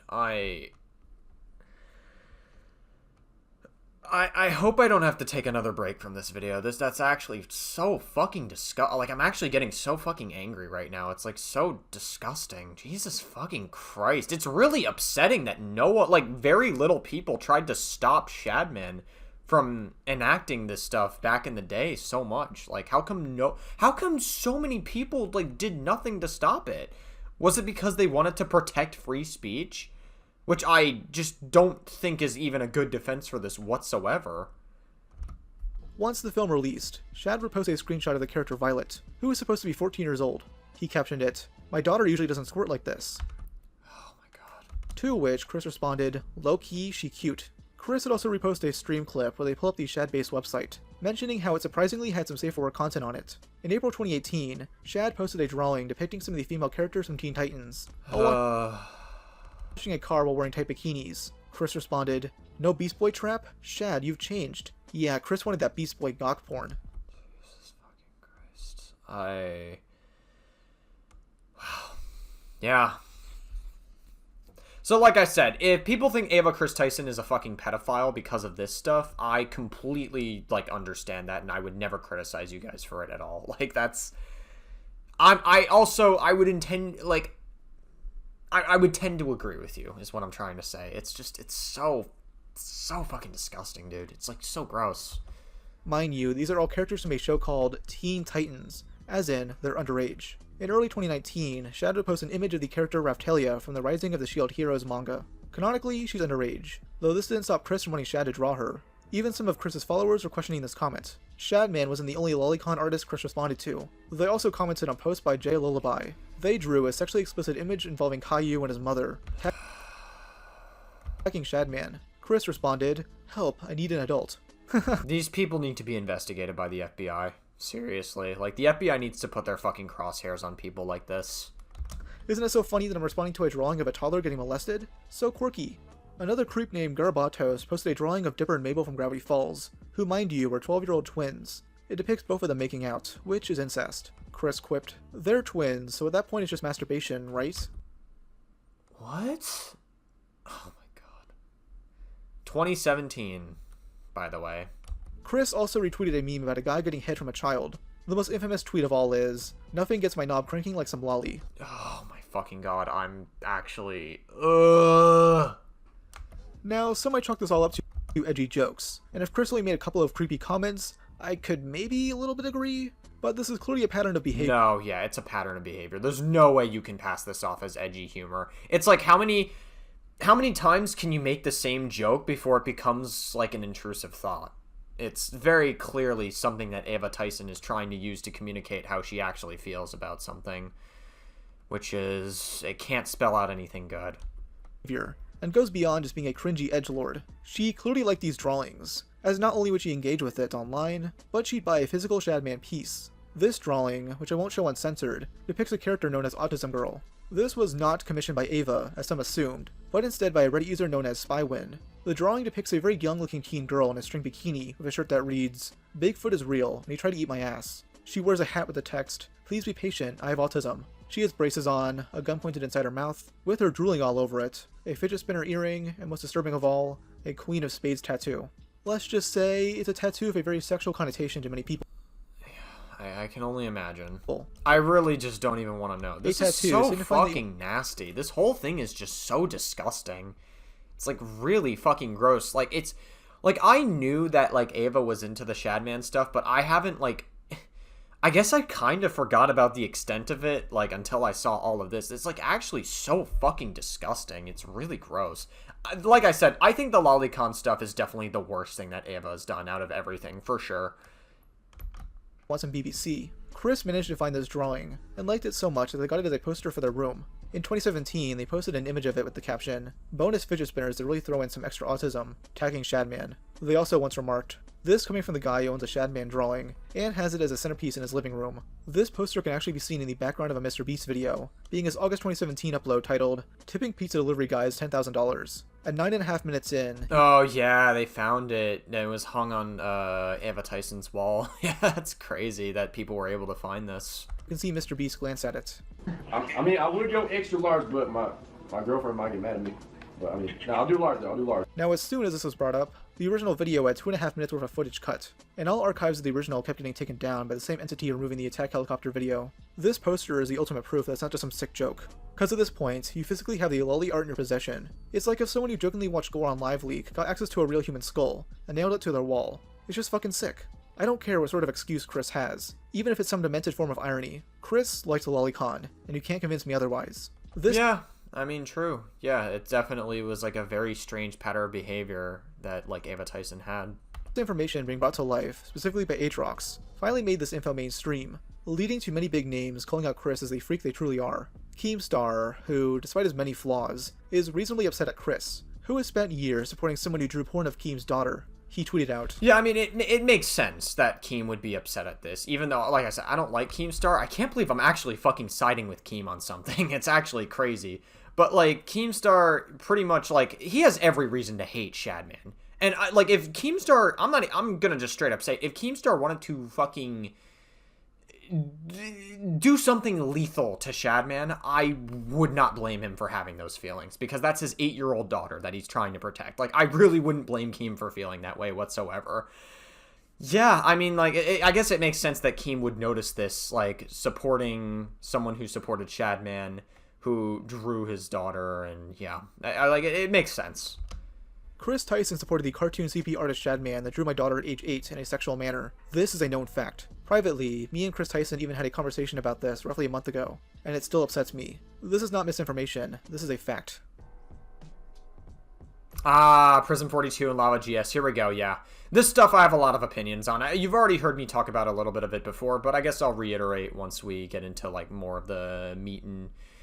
I guess I shouldn't use that term, meat. That's very, when we get more into, like, the potatoes of this situation, we'll say. I don't know if that is much better, but, yeah. Prism 42 is a small YouTuber who touts himself as an investigative journalist. He mainly set his sights on exposing Kris Tyson, collecting various bits of information, and trying to share them with as many people as possible. He claims that most of these attempts failed, so we reached down to the bottom of the barrel to spread the story. This is where EDP comes into play. Oh, yeah, he got EDP to, like, spread it as well. Oh, man, yeah. Yeah, Prism thought spreading the word to an even bigger predator would surely expose Chris. That's definitely, it's a very bad way to handle it. I will say, I think Prism 42 could have handled this better. I think he's a well-intentioned person, but, like, going to EDP to try to get this story running, it's like, come on, man. Like, what are you doing? Everybody has their own type of shit that they get off to. You feel me? But child porn is where I draw the motherfucking line, bro. Oh, really, EDP? I'm sure you would be willing to draw the line at other things. Child porn, fucking the Incestables, Dora the Explorer is getting fucked by a with a 9-inch fucking cock, look like a fucking... I think the real reason EDP is mad is because he couldn't fuck Dora himself. It's crazy. He wouldn't be able to rizz up Dora. Imagine being, like, next level loser, you get rejected by fucking Dora. That's crazy while you're a 30-year-old man. That's wild work, my guy. Getting fucked by a rhino dick and shit. It's like, I can't support that. He's jealous. He's jealous. That's really what he's saying here. Shit, bro. Kris Tyson, Shadman, go get fucking help. And by the way, these tweets, they're on fucking Twitter. Wow, the call's really coming from the house, EDP. Holy fuck. He tweeted all of this shit, so it's not like the fucking tweets are fake. This shit is still out there on Twitter, my nigga. Ah yes, a confirmed pedo is retweeting pedo shit. How foolproof. Prism also reached out to the motherfucker himself, Chris Chan. Wait, seriously? I didn't know about this part. Something he confirmed in an interview. Prism himself has the Sonichu curse, so this doesn't surprise me at all. I like how his plan was to basically assemble the Predator Avengers. He's putting together a team of extraordinary groomers to take down the biggest groomer of all. Okay, so just to be clear, I already mentioned this earlier in the video, but it's, like I said, Ava Tyson wasn't grooming children, alright? Like, again, Ava Tyson, I don't think Ava Tyson is particularly a good person. I think Ava Tyson is very gross, and I think the conversations were not appropriate. Absolutely, you shouldn't be making jokes like that to minors while you're in your early 20s. Absolutely, I agree. Like, those jokes were not appropriate.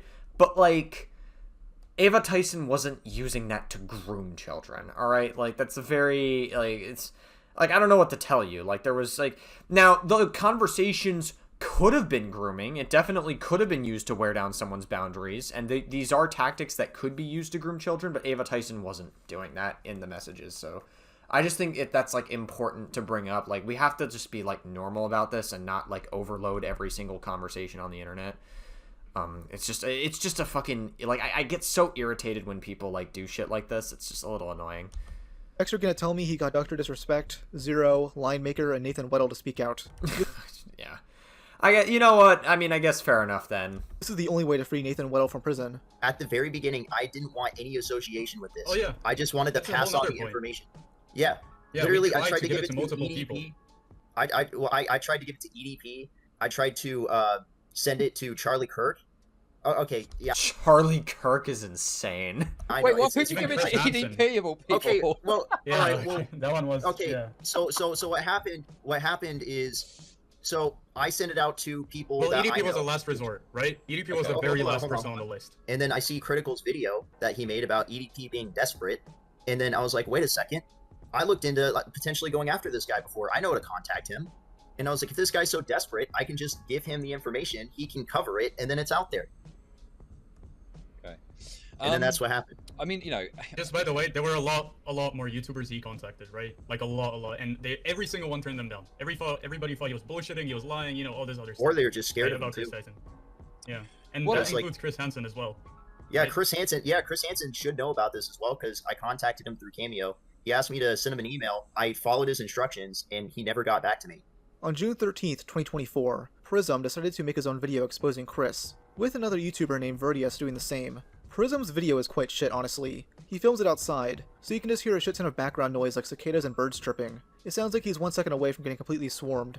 I disagree. I don't think it was a terrible video. I think the proof was there, and I do think Prism is, like, very well intentioned. Like, I do think, were there aspects of the story that he handled poorly? Yes. Giving it to people like fucking Chris Chan or EDP, what were you thinking, Prism? I'm sorry, but it's like, I get that you want to put the story out there, but, like, I feel like there are better ways to try to get people to spread awareness about the story than to go to other fucking predators to, like, post about it. It's just so weird. Like, I don't know why you would, like, scrape bottom of the barrel just to do that.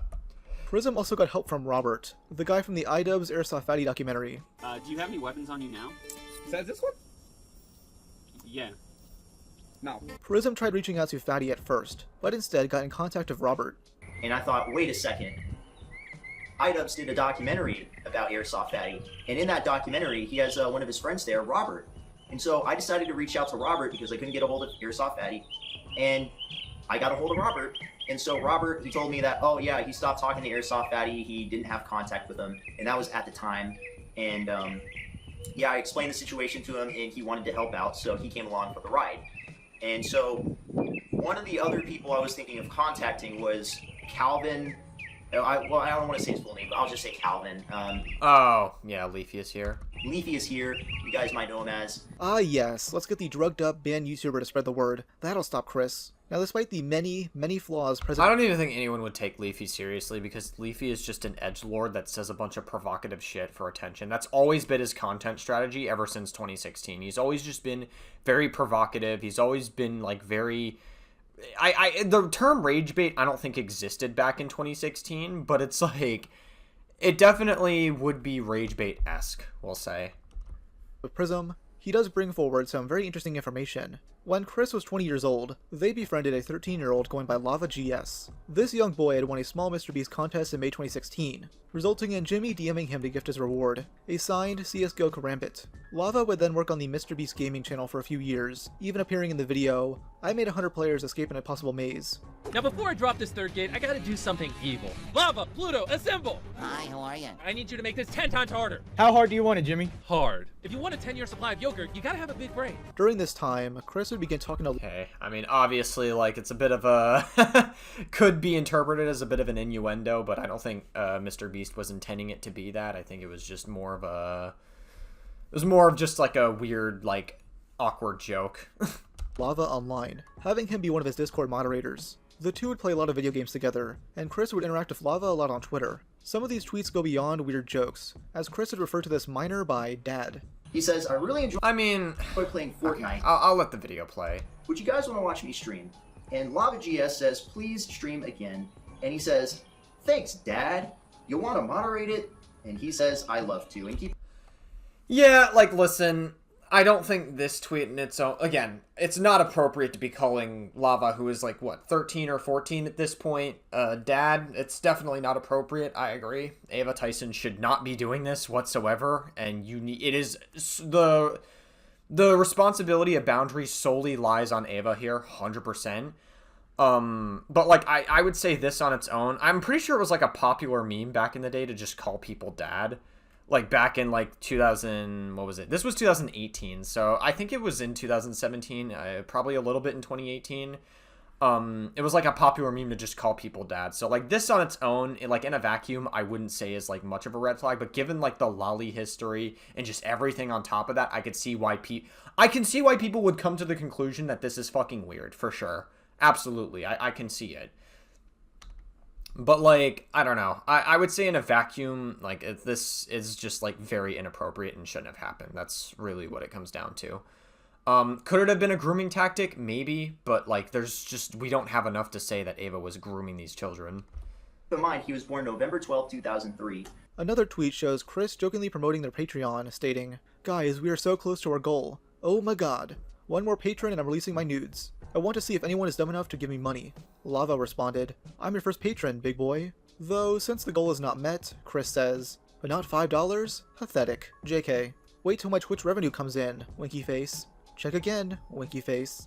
And then Chris calls him Dad again. I posted some fire nudes for you, please no share. So I guess the joke here is that a grown adult sent naked pictures to a teen boy. How funny, am I right, guys? Yeah, like I said, very gross. I mean, like I said, again, it still could be edgy humor here, for sure. Like, we don't know if, like, this was actually legitimate or if it was used as, like, a potential grooming tactic to get these kids to open up. Again, it is solely on Ava to set better boundaries here, 100%. Like, these conversations are not appropriate, but, like, again, a lot of it is just very edgy humor so far. That's really, like, what it comes down to. Other comments include Lava telling Chris that, this is a bad way to hide your hentai. I love how I set that embedded up so it shows you looking sexy. And, Chris, will you be my Valentine? The fact that Chris doesn't have any clear problems with any of this, and goes along with it, is highly disturbing. Chris would also talk inappropriately on Snapchat, sending a snap saying, coming for America. You can't even excuse this as a weird 4th of July joke, when it was made in January. Now a point of yeah, I guess. I think there was, like, an American flag background. Again, not appropriate. I agree. Like, Ava Tyson should not have been doing this. 100%. Not good at all. Could it have been a grooming tactic? Maybe. We just don't know yet. That's the problem, is that we don't have evidence to say that there's, like, no sexual exploitation of these children, is what I'm saying. That is what we would need to say that these all could be grooming tactics. Again, conversations shouldn't be happening. I agree. In a vacuum, it's just very, like, edgy, just, like, very, very edgy, inappropriate jokes that you shouldn't be making around kids. That's really what it comes down to. Concern with Prism's video is that he doesn't properly show evidence that Chris explicitly knows Lava's age. Though, as he suggests, Chris should have known. Like, I don't know, maybe you don't have this. Well, no, Ava definitely knew the ages of the people involved, for sure. That's not even, like, part of the conversation. The conversation is that, like, I think the bigger part of the conversation is are these edgy jokes, or were these actual grooming tactics to try to get these kids to wear down their boundaries so Ava could sexually exploit these children? That's what we're trying to figure out. That's fine if you don't. But if you can say they knew the age of... Wait. Go on. I think I have it. So he works for MrBeast. So that means that they would have known his age. They would have to know his age. They paid him money. I don't think you can make an argument here that he didn't know his age. Like, yeah, they paid him money. No. I'm asking you guys to make a strong argument that he did know the age. That is a strong argument. No. I've had to press you guys to get it. Why is that not on the fucking video? Why is it not laid out? So what I was doing was I was taking all the evidence I had, and me and Verdius were pressured because of the documentary. I can't talk anything about this other guy's documentary, but we were pressured to release it, and so I was on a time crunch to get this video filmed and get all this out there. Sure. It was We're not making planned. a better video, and the stuff you mentioned is going to be included in it. Okay. This documentary they're referring to is Mike Klum's video on EDP, which has still not been released yet. Apparently, Prism brought up the Kris Tyson stuff. Oh yeah, right. Mike Klum planned on. I remember Mike Klum made a documentary on Boogie 2988, but like whenever the Boogie documentary, or I mean the EDP documentary comes out, I'm definitely. I think I'll watch it. I don't see why not. I think that would definitely be a very, very interesting watch. To Mike, and it was going to be included there. That's still not a good excuse to rush this video, especially one this important. Though I do agree that there would be a lot of obvious signs to Lava's true age, especially since Kris met up with him in person. Well, yeah, and also if Lava was working as like a moderator or just like working for MrBeast and Ava Tyson behind the scenes, legally you would have to know the age of the person because they'd have to file paperwork, they'd have to make sure that the parents knew about it. Legally he would not be able to work for them without like the parents' parental consent at the age of 13 and 14 because he himself wouldn't be able to consent to that. He is not old enough to consent to that. Leaked Discord messages show that the two met up while Lava was on a family camping trip in North Carolina. I love Carl, though. I drove from West Virginia to North Carolina. I'm sitting in a camper in the woods right now. I love Carl, though. So Carl is amazing, and that is a fact. True, he hugged me before Kris managed to. Carl, sleep. I'm just friends with Carl. I don't need mod. His mod team is already top-notch. Why do you want to come to North Carolina? Because winky face, winky face. Yeah, definitely very strange, for sure. I think a lot of people said going to North Carolina because, like, they had, like, an RV in the middle of, like, the woods or whatever. A lot of people were trying to put two and two together saying that, like, something weird happened, but then that got debunked because apparently Lava came with his parents involved, so it was a controlled environment and, like, a fan meetup and whatever, and so, like, the parents were there, and so they were watching everything that was happening. Okay, yeah, so that part was debunked. Alright, fine. Carl simps for me. Who doesn't simp for Carl? I think we all simp for Carl. I know, right, Teehee? Offering to buy me ice cream if I do stuff for him. Why do you want to come to North Carolina? And money. Here's a photo of all three of them. This to me is especially odd since apparently they met up in a secluded area.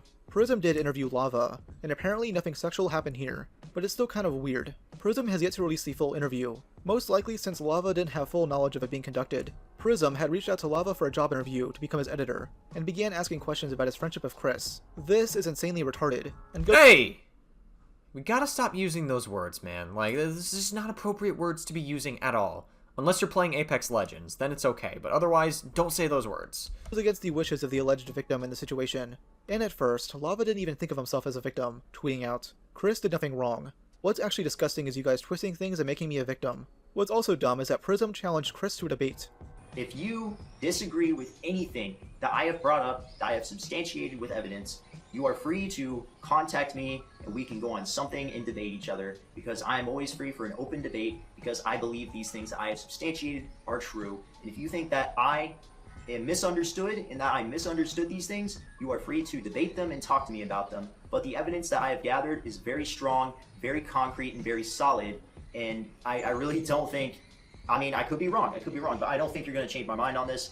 Yes, Yeah, like, listen, I think Prism is well-intentioned. I think Prism handled aspects of this thing very poorly, but I do think I think overall Prism was a very well-intentioned person involved in this story, trying to get this out there. And like I said, the evidence, again, not appropriate. Very, very inappropriate. Like, it is a history of just inappropriate behavior from Ava Tyson, for sure. Kris Tyson of Facts and Logic. I'd mock him for thinking Kris had actually joined a debate, but before this, she was constantly picking fights of randos on Twitter who misgender her. Now, this is where I want to introduce another character into our story, Trey Yates. Trey is a current editor for Jacksepticeye, who worked for MrBeast from 2018 to 2021. He's actually in that photo of Carl, Kris, and Lava. Interesting, okay. I'd never heard of this character in the story. He has this sort of midlife crisis, balding dad aura to him, kind of like Chud Logic. And he decided to release his own video trying to disprove many of the narratives being spread about their former associates. If there was anything that happened, he should feel comfortable to come forward and say that that happened. But he's coming forward to say that they're just friends, and Ava never did anything to him. I believe him because I was in that photo, and I was there whenever Lava came to visit North Carolina to visit Ava and just hang out with her. The reason for it is that Ava wanted Lava to work on the MrBeast Gaming channel. That photo was taken in 2020, and that was right before MrBeast Gaming started. That was around March or April, I think. And Lava had some talent that we really wanted and needed him for to start that channel. So that's the reason why he came out there. He proved his worth.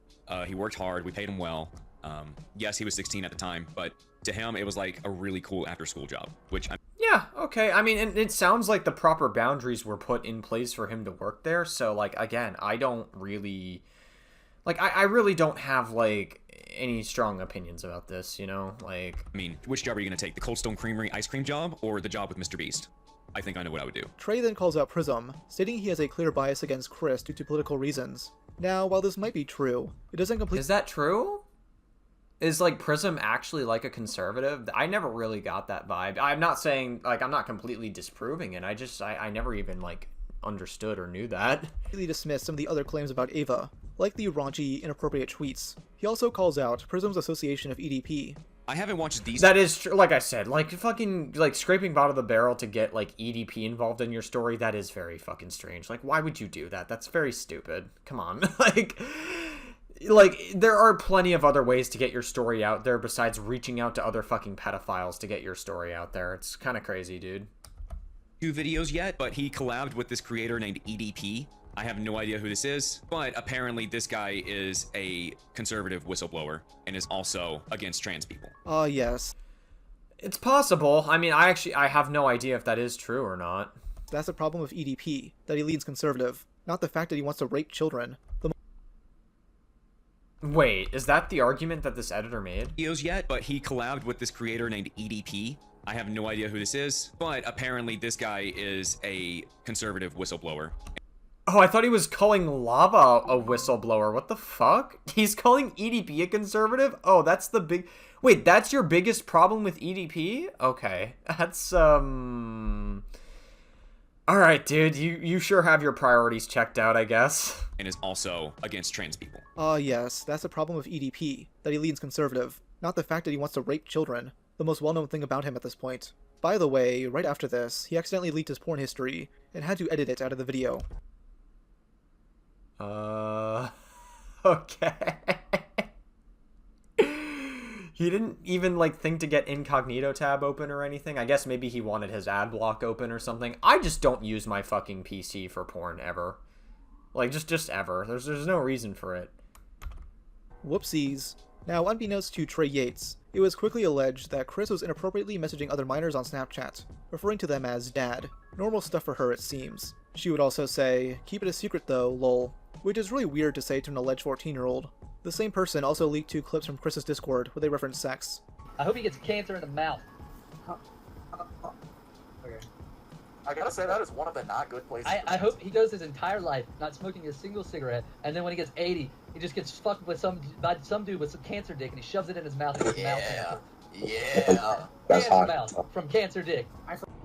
I know, dude. I would come inside of that egg and then watch her eat it, and then watch her have sex with another man while she comments about how my genitalia can never satisfy her. Oh my god, Jesus fuck. It's very clear that Ava Tyson was some weird, like, sexual deviant person, for sure. It's very strange. It's very fucking weird.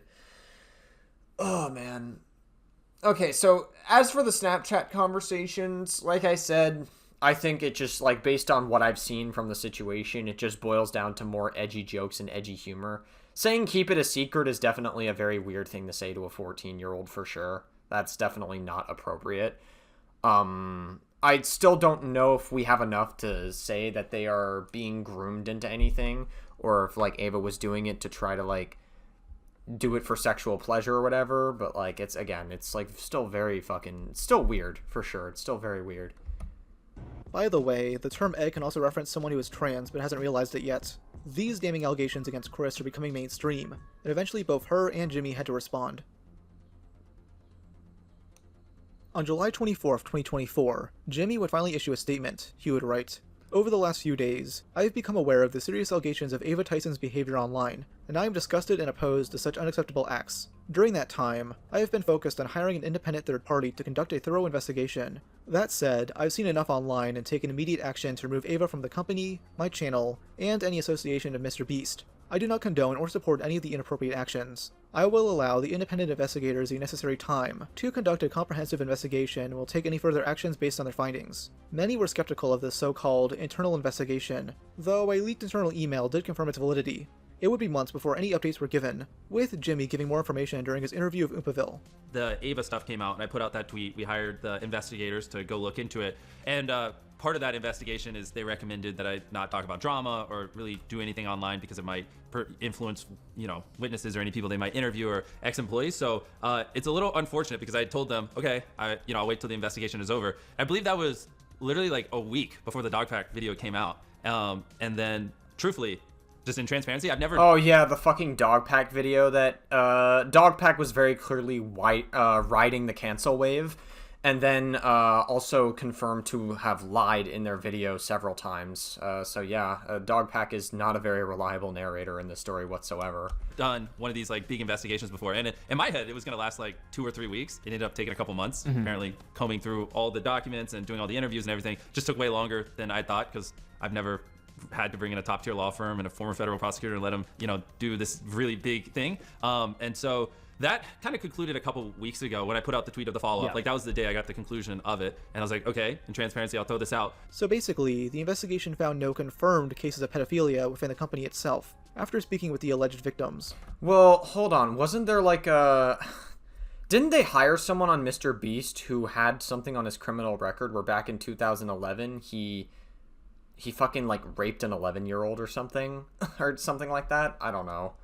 I'm pretty sure someone had like a criminal record for pedophilia back in like the MrBeast, and they were like working for MrBeast. I could totally be wrong on that though, but I heard something like that. It was unrelated to like Ava Tyson in general.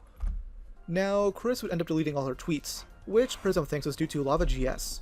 Lava was still friends with Kris at this time, and could have been scared enough to start removing evidence. We already know that he's still in contact with them because he told us in the interview.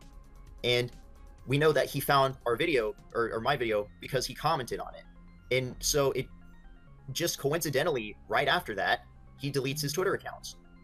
And keep in mind, my video's been up for like a month, so he deleted his Twitter account for quite a while. I think I was in Norway when he deleted his Twitter accounts, and that's when Lava GS had found out about the video. The only tweet still left is Kris's public response to the accusations, writing, "I would like to apologize for any of my past behavior or comments if I hurt or offended anyone. It was not my intent. Seeing recent events..." Yeah, I remember this response that Ava gave, and in addition to that, Ava had deleted all of their tweets and all of their Twitter history, etc. Like, once these allegations came forward, they just did like a full wipe of their Twitter, which is never going to look good, publicly speaking, generally. Could it have been possible Ava was just panicking? Maybe, but given the history that we've seen with Shadman and all the other stuff, it's not looking good. It's definitely not looking good. We've mutually decided it's best I permanently step away from all things MrBeast. And I will say, I think the grooming claims are very disproportionate and they're very inaccurate. Like, grooming is, again, it's a very intentional, methodical process of setting typically a child up for typically sexual exploitation. What Ava was doing, I think the conversations, it could have been grooming, but there was no sexual exploitation, and that's the part that we would need to determine whether it was or wasn't grooming. And we couldn't see anything that indicates that Ava was trying to sexually exploit these children. Social media, to focus on my family and mental health. I want to add, I never groomed anyone. The person who gets brought up in these accusations, Lava GS, has vocally supported that they are false. And then the community note says there are multiple individuals making claims of an inappropriate behavior against Ava. Additionally, Lava has since come forward to disagree with his initial statements. Well, okay, so just to be clear, I think the community notes is like a helpful tool, but like it's still very not, I don't know, like there's still some inaccuracies. Just to be clear, like Lava GS was saying that it was he condemns the behavior, that it was appropriate, because it wasn't appropriate for sure, but there's no grooming. All right, like the grooming claims are insane. I humbly apologize to anyone I have heard of my unacceptable social media posts, past actions, and to those who may feel betrayed by how I used to act online. To lump these two factors together, to create a narrative that my behavior extended beyond bad edgy jokes is disgusting, and did not happen. Which is probably true. I mean, like I said, it definitely was edgy jokes to some extent, for sure. It's still not appropriate, and it's still not okay, but it's like, it's not trying to exploit a child. So there's levels of bad to everything, sure. And I wish the internet understood that, but most people don't understand the concept of nuance, so, yeah. In past years, I have learned that my old humor is not acceptable. I cannot change who I was, but I can continue to work on myself. I don't want these accusations to impact the hundreds of people who work at MrBeast, which is why I have stepped away. Which is probably for the best. I mean, especially considering that MrBeast's perception is going to get super fucked if Ava continued to work for them. And also, yeah, I mean, just in general, I think Ava probably should not be a content creator. It's very clear that they have boundary issues. It's very clear that they are not they're not capable of setting proper boundaries with anyone, and it's just like it gets to a point where it's too fucking much. It's too much. This felt half-assed, with Keemstar replying, "You didn't apologize to me a month ago in private, when I brought up your behavior supporting the cartoon CP artist. That drew my 8-year-old daughter in a sexual way. What changed?"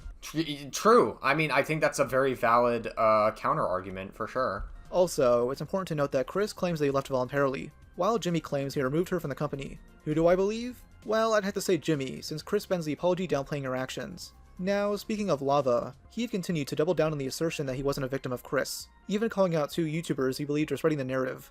The problem was that the videos in question didn't discuss the Lava situation at all, but instead the Shadman stuff. Lava would apologize a day later, specifically citing the videos made by Prism42 and Brion. This would get Lava in a ton of scrutiny, especially from Achido, one of the creators he falsely called out. Achido was especially vocal about the Kris Tyson situation, even calling out streamers in the Poggers community that he believed were sweeping up the drama. The concern was that certain streamers were quick to call out Dr. Disrespect, but not Ava, thinking there was some inherent bias. There probably was. I mean, like I said, like, there were definitely people dog-whistling that, oh my god, trans people are pedophiles or whatever, and then fucking Andrew Tate literally commented saying that, like, Ava Tyson was trying to, like, fuck children or whatever, which was very unsubstantiated whatsoever, and it's very ironic coming from fucking Andrew Tate, who is, like, a grooming sex trafficking rapist, who has groomed several minors, and has raped several children and adults as well, into being their bottom bitch. Like, very ironic that, Andrew Tate, of all people, is trying to speak out about it when he's a fucking disgusting animal himself. This isn't entirely accurate, as those like Ludwig didn't call out Dr. Disrespect until after he admitted to the crime in question.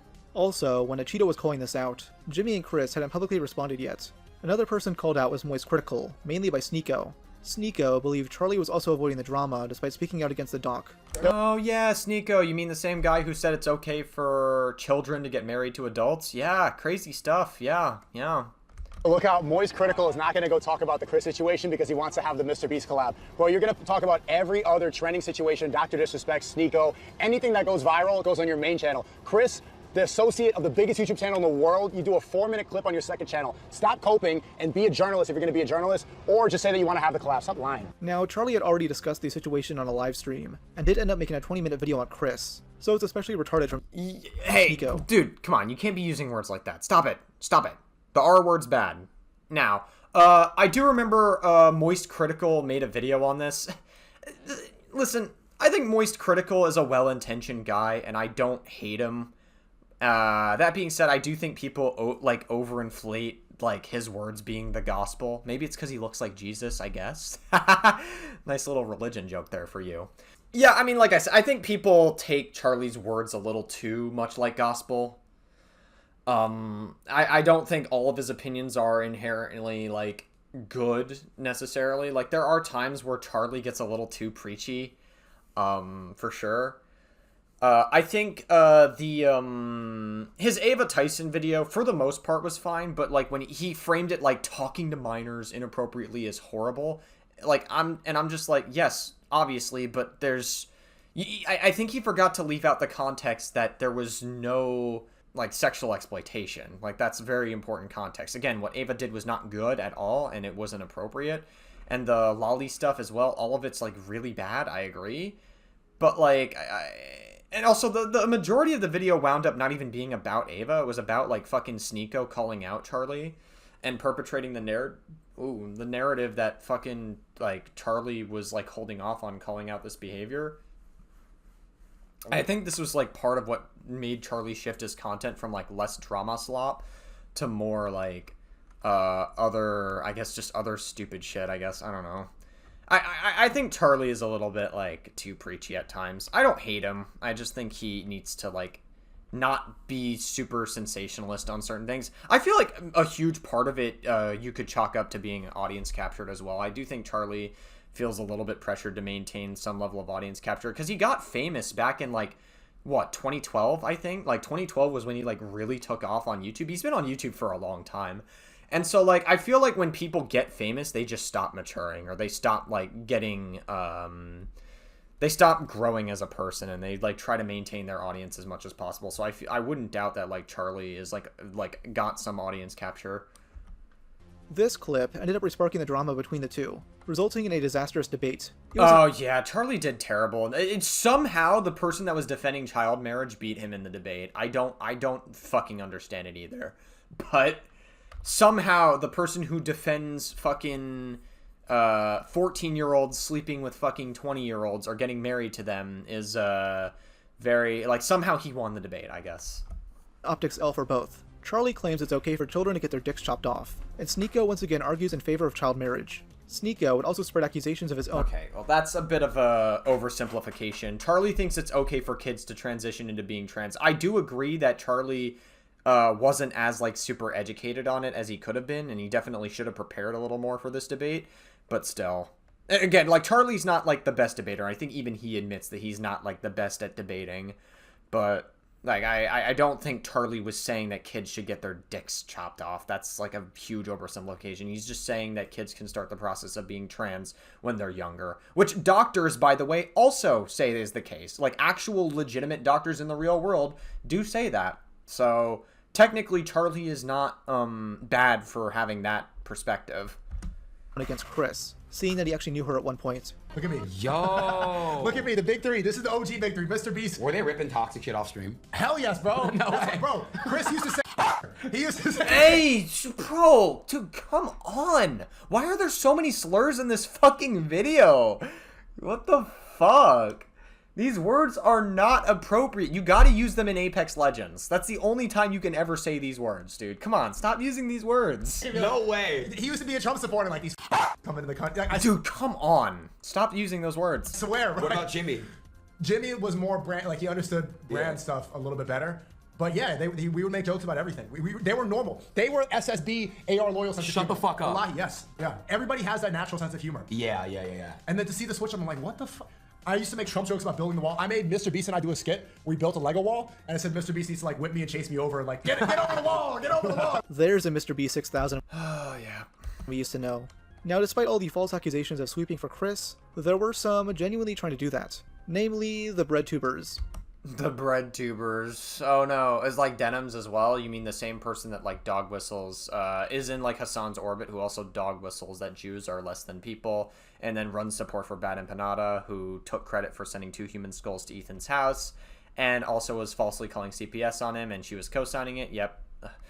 Typical. Shocker. Who would have thought that Denims actually has no legitimate moral values whatsoever? The person who has the fucking intelligence of a literal brick.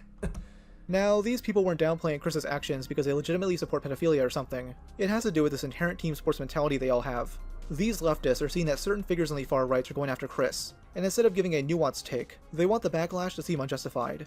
And Chris definitely is left-leaning. I mean, she was once one of the largest transgender influencers on the internet, and will constantly debate the topic of randos. The first breadtuber I'll mention is Big Joel, who responded to Chris's tweet. For what? Being edgy on Discord 7 years ago? I watched about 15 minutes of one of those takedown videos, and it was too vapid to continue. If anyone had actual evidence of the supposed grooming, it would be everywhere. Disgusted by this, and by MrBeast's mutual agreement, Big Joel will then fire off more tweets, spurting out about how all the hate is due to transphobia. Chud Logic called him out for downplaying. Yeah, like, listen, Look, I do agree that it was edgy jokes. I mean, Big Joel is technically not wrong here. Like, it was, like, a form of edgy jokes. Again, could it have been grooming? Absolutely. It absolutely could have been grooming, but we would need to see more. We would need to see, like, actual sexual exploitation for that to be the case. Again, the word grooming doesn't mean anything on the internet anymore. Like, a lot of these, like, serious terms on Twitter and on TikTok and everywhere else, they're buzz terms. They're buzzwords. They don't mean anything anymore. And that's why I look for really hard evidence on things now. You know, after the internet disproportionately canceled Call Me Carson for being a 19-year-old talking to a 17-year-old, like, we're over this now. Like, Again, I know that's not the topic of a conversation when it comes to Ava Kris Tyson. Ava Kris Tyson is much worse than Call Me Carson, 100%. But like I need to see more hard evidence. And people are like the conversation. So many people are having all the wrong conversations about the Ava Tyson thing. Is just my take on it. The Shadman stuff is just Chris being edgy. He then shared Joel the Adrox video, to which he engaged in whataboutism by saying others enjoyed Shadman, so why should we care if Chris did? The argument went on for a while, and Joel would end up deleting all of his tweets on the situation. Okay, yeah, that's a little bit strange. Like, just because, yeah, that's like, you're saying just because other people were, why isn't Ava? We can still call out Ava for being into some weird shit like Lolly. If you're into Lolly, you're a fucking degenerate, and you're likely a pedophile. Like, I don't know what to tell you. How can you be into LollyCon and not be attracted to children? Like, I just don't understand that. That's the only, no, not even that situation. It's still very gross either way. Well, of course, the hard drive inspection would be compromised from the get-go. At the end of the day, she can't prove she's not a pedo. And to be clear, I wasn't talking like criminal guilt here. I was saying it's not good enough proof for in an online context. I think for me, some decent proof for your case would be if her relationship to be sexualized kids drawing went far beyond her relationship with Chad. If she liked drawings that were nude or expressed interest in a minor, that would be the smoking gun. Well, she kind of already did. Like, Shadman already, like, drew Keemstar's 8-year-old daughter and, like, drew all the other stuff and, like, was, like, kind of being like, hey, Shadman, you'd be, like, really into this stuff for sure. Like, and Ava was, like, really co-signing it. So we kind of already have that. Maybe, if we're going to be charitable to Joel here, maybe it's not, like, maybe he didn't see it. I don't fucking know, dude. Next is Ethan is Online. Oh, yeah, you mean the guy that, like, ran the fucking claims and pushed hard for Super Mega to get canceled, even though the Don from Super Mega or whoever might have sexually assaulted, Lex Updog. We don't even know if those claims are true because Lex lied about, like, 6 other things in her story. So if people came to the conclusion that Lex was lying about her essay, I wouldn't blame them. But we're never going to know for sure if she was or wasn't sexually assaulted. But Super Mega handled it very well, and she was just pretty much using her supposed sexual assault to try to cancel Super Mega. And Ethan is Online was, like, pushing it heavily. Very, very washed up YouTuber, for sure. Or, sorry, Eden Riley. Oh, yeah. They transitioned. I guess they did, yeah. Stunning, beautiful woman decided to briefly mention the allegations, holding up the Adrox video on stream and not engaging. Hey man, listen. You know, some trans women can be beautiful, you know? It's a beautiful thing, you know? Have you ever hooked up with a trans woman? It's a beautiful thing. Just kidding. I haven't. Maybe one day. I don't know. I'd be open to the idea of it. I don't know. Depends. This stunning, beautiful woman decided to briefly mention the allegations, holding up the Adrox video on stream and not engaging with it. Eden instead just skims through it and nitpicks the editing. Just like Joel, Eden downplays the situation by mentioning how long ago it was. Don't watch that fucking dog shit video. So bad. Such an awful, fucking terribly formatted video. Literally the worst fucking YouTube video I've seen in a long time. Literally just to be like, MrBeast's friend 7 years ago had some inappropriate tweets that were a really bad look. You're avoiding the video? That's the whole point. What am I avoiding? What am I avoiding? I love that this take is coming from the same group of people who will call you a racist. If you said the— Not only that, but like, wait, what? Hold on, I want to listen to this full take, but before I do, not only that, this is the same person that, like, tried to fucking cancel Super Mega and weaponize Lex's sexual assault, even though Lex is just not a fucking good person at all. Like, I'm gonna be real with you, I lean towards the side that she may not have been sexually assaulted. We will never know for sure if she was or wasn't, because a lot of it is just he said, she said, but it's like, he obviously was, like, trying to push it so fucking heavily. And then when Nick is Not Green tried to redeem himself and step away from that and change things, suddenly Ethan is Online, like, fucking was like, yeah, well, you know, you're terrible, and, like, was, like, publicly disavowing Nick is Not Green for turning a new leaf. It's just very— the whole situation is, like, a big fucking mess. What am I avoiding? I love that this take is coming from the same group of people who will call you a racist if you said the gamer word when you were a teenager. Yet, when Chris is caught liking Lolly as a grown adult, it's a-okay. Eden then gives one guide. I guess that is true, yeah. No, now that I think about it, like, if somehow saying the N-word back when you were a teenager, if someone's pulling up an old tweet saying, oh my god, he said the N-word years ago, oh my god, so bad, I'm gonna pearl clutch over this, oh, I don't want to virtue signal over it, but then you're gonna say that, oh my god, he made an edgy joke about Lolly back then. That's not too bad. Like, pick a side. You can't do both. That is true. By the legendary Twitch chatter, I Get Blacked. who calls out their inherent bias. Chris has liked images with underage characters. Bro. They have, yes. That is, like, a provable thing. They have. We're talking about a Nazi pedophile artist that was, like, massively popular on YouTube at the time. I'm sorry. It was fucking 7 years ago. Showing it to me is fucking gross. I don't want to see it. It's irrelevant. Since this time, Chris transitioned and is now Ava. To give you an idea of how fucking long ago this was! Stop being defensive. You follow Chris on Twitter. Dude, this was a completely different time. I was in high school when this happened. I had no idea who fucking MrBeast was, and neither did MrBeast. He wasn't even around. What are you saying? Okay. I mean, you probably knew to some extent. When I was in high school, I knew who MrBeast was with the counting to 100,000 video. That was my introduction to MrBeast. Funny. And I feel like that was a lot of people's introduction to MrBeast. But I guess, like, people had all sorts of different introductions to him. But, like, the counting to 100,000 video, that was a legendary video for sure. Yeah, your username, by the way, is I Get Blacked. You're also fucking weird as fuck for that. Mind you, this is the same person who labeled pedophile hunting as inherently right-wing. So, of course, because the... Okay, that's crazy. All The right. predator, hunter, anti-pedophile dog whistles are extremely right-wing in nature. He was also on Tim Pool's show, where... Yeah, that's definitely not a red flag or anything. I think a pedophile hunter should be. And of course, when Eden was called out for that shitty... I don't know why the hell, like, Ethan is, like, running such hard defense for fucking, or Eden, sorry. Eden Riley, I guess is their name. I don't know why they're running, like, such hard defense for, like, trying to stop people who could potentially be predatory, like... Video, they played the victim by mentioning how they got raped as a kid. And finally... Yeah, of course, the classic. Oh, Denims. Oh no, not Denims. We have a channel favorite... You mean the person who co-signs CPS getting called falsely on Ethan Klein? Oh no. Cooper. You know... And she is literally just Hassan waiting room. That's all she is. Know her. You love her. Denims. Listen, I'll up the number, okay? 30K to anyone who'll make this dipshit disappear and make... Jesus Christ. It's so fucking strange how common this is on Twitch. To, like, dog whistle that someone should die. It's so fucking strange how common this is on Twitch. Like, people will, like, death threaten just straight up on Twitch. Like I said, I don't agree with Asmongold's takes, but it's like you're trying to fucking say, I'll pay 30K to put a hit on his head? Like, what do you... Why does Twitch do nothing about this? Eve's breasts bigger. Denims would watch Charlie's video on stream and nitpick the hell out of it. She makes ludicrous statements, like that the poster on Chris's wall isn't lolly. But the art that Ava had, the poster,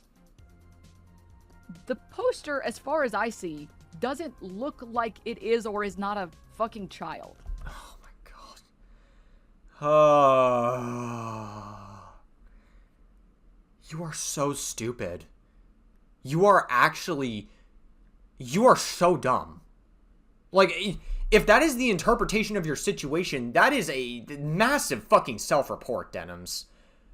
Explains why you're so okay with Bad Empanada, who justifies Israeli women getting fucking raped as well. Like, these people don't actually have any moral values. They pretend to care about Palestine. They pretend to, like, talk with Hassan Parker and all these people, but they don't actually seem to fucking care when Ava Tyson, they'll, like, even go out of their way to, like, just straight up lie and say that it wasn't a child. If you don't think it was a child, I don't know what else to tell you.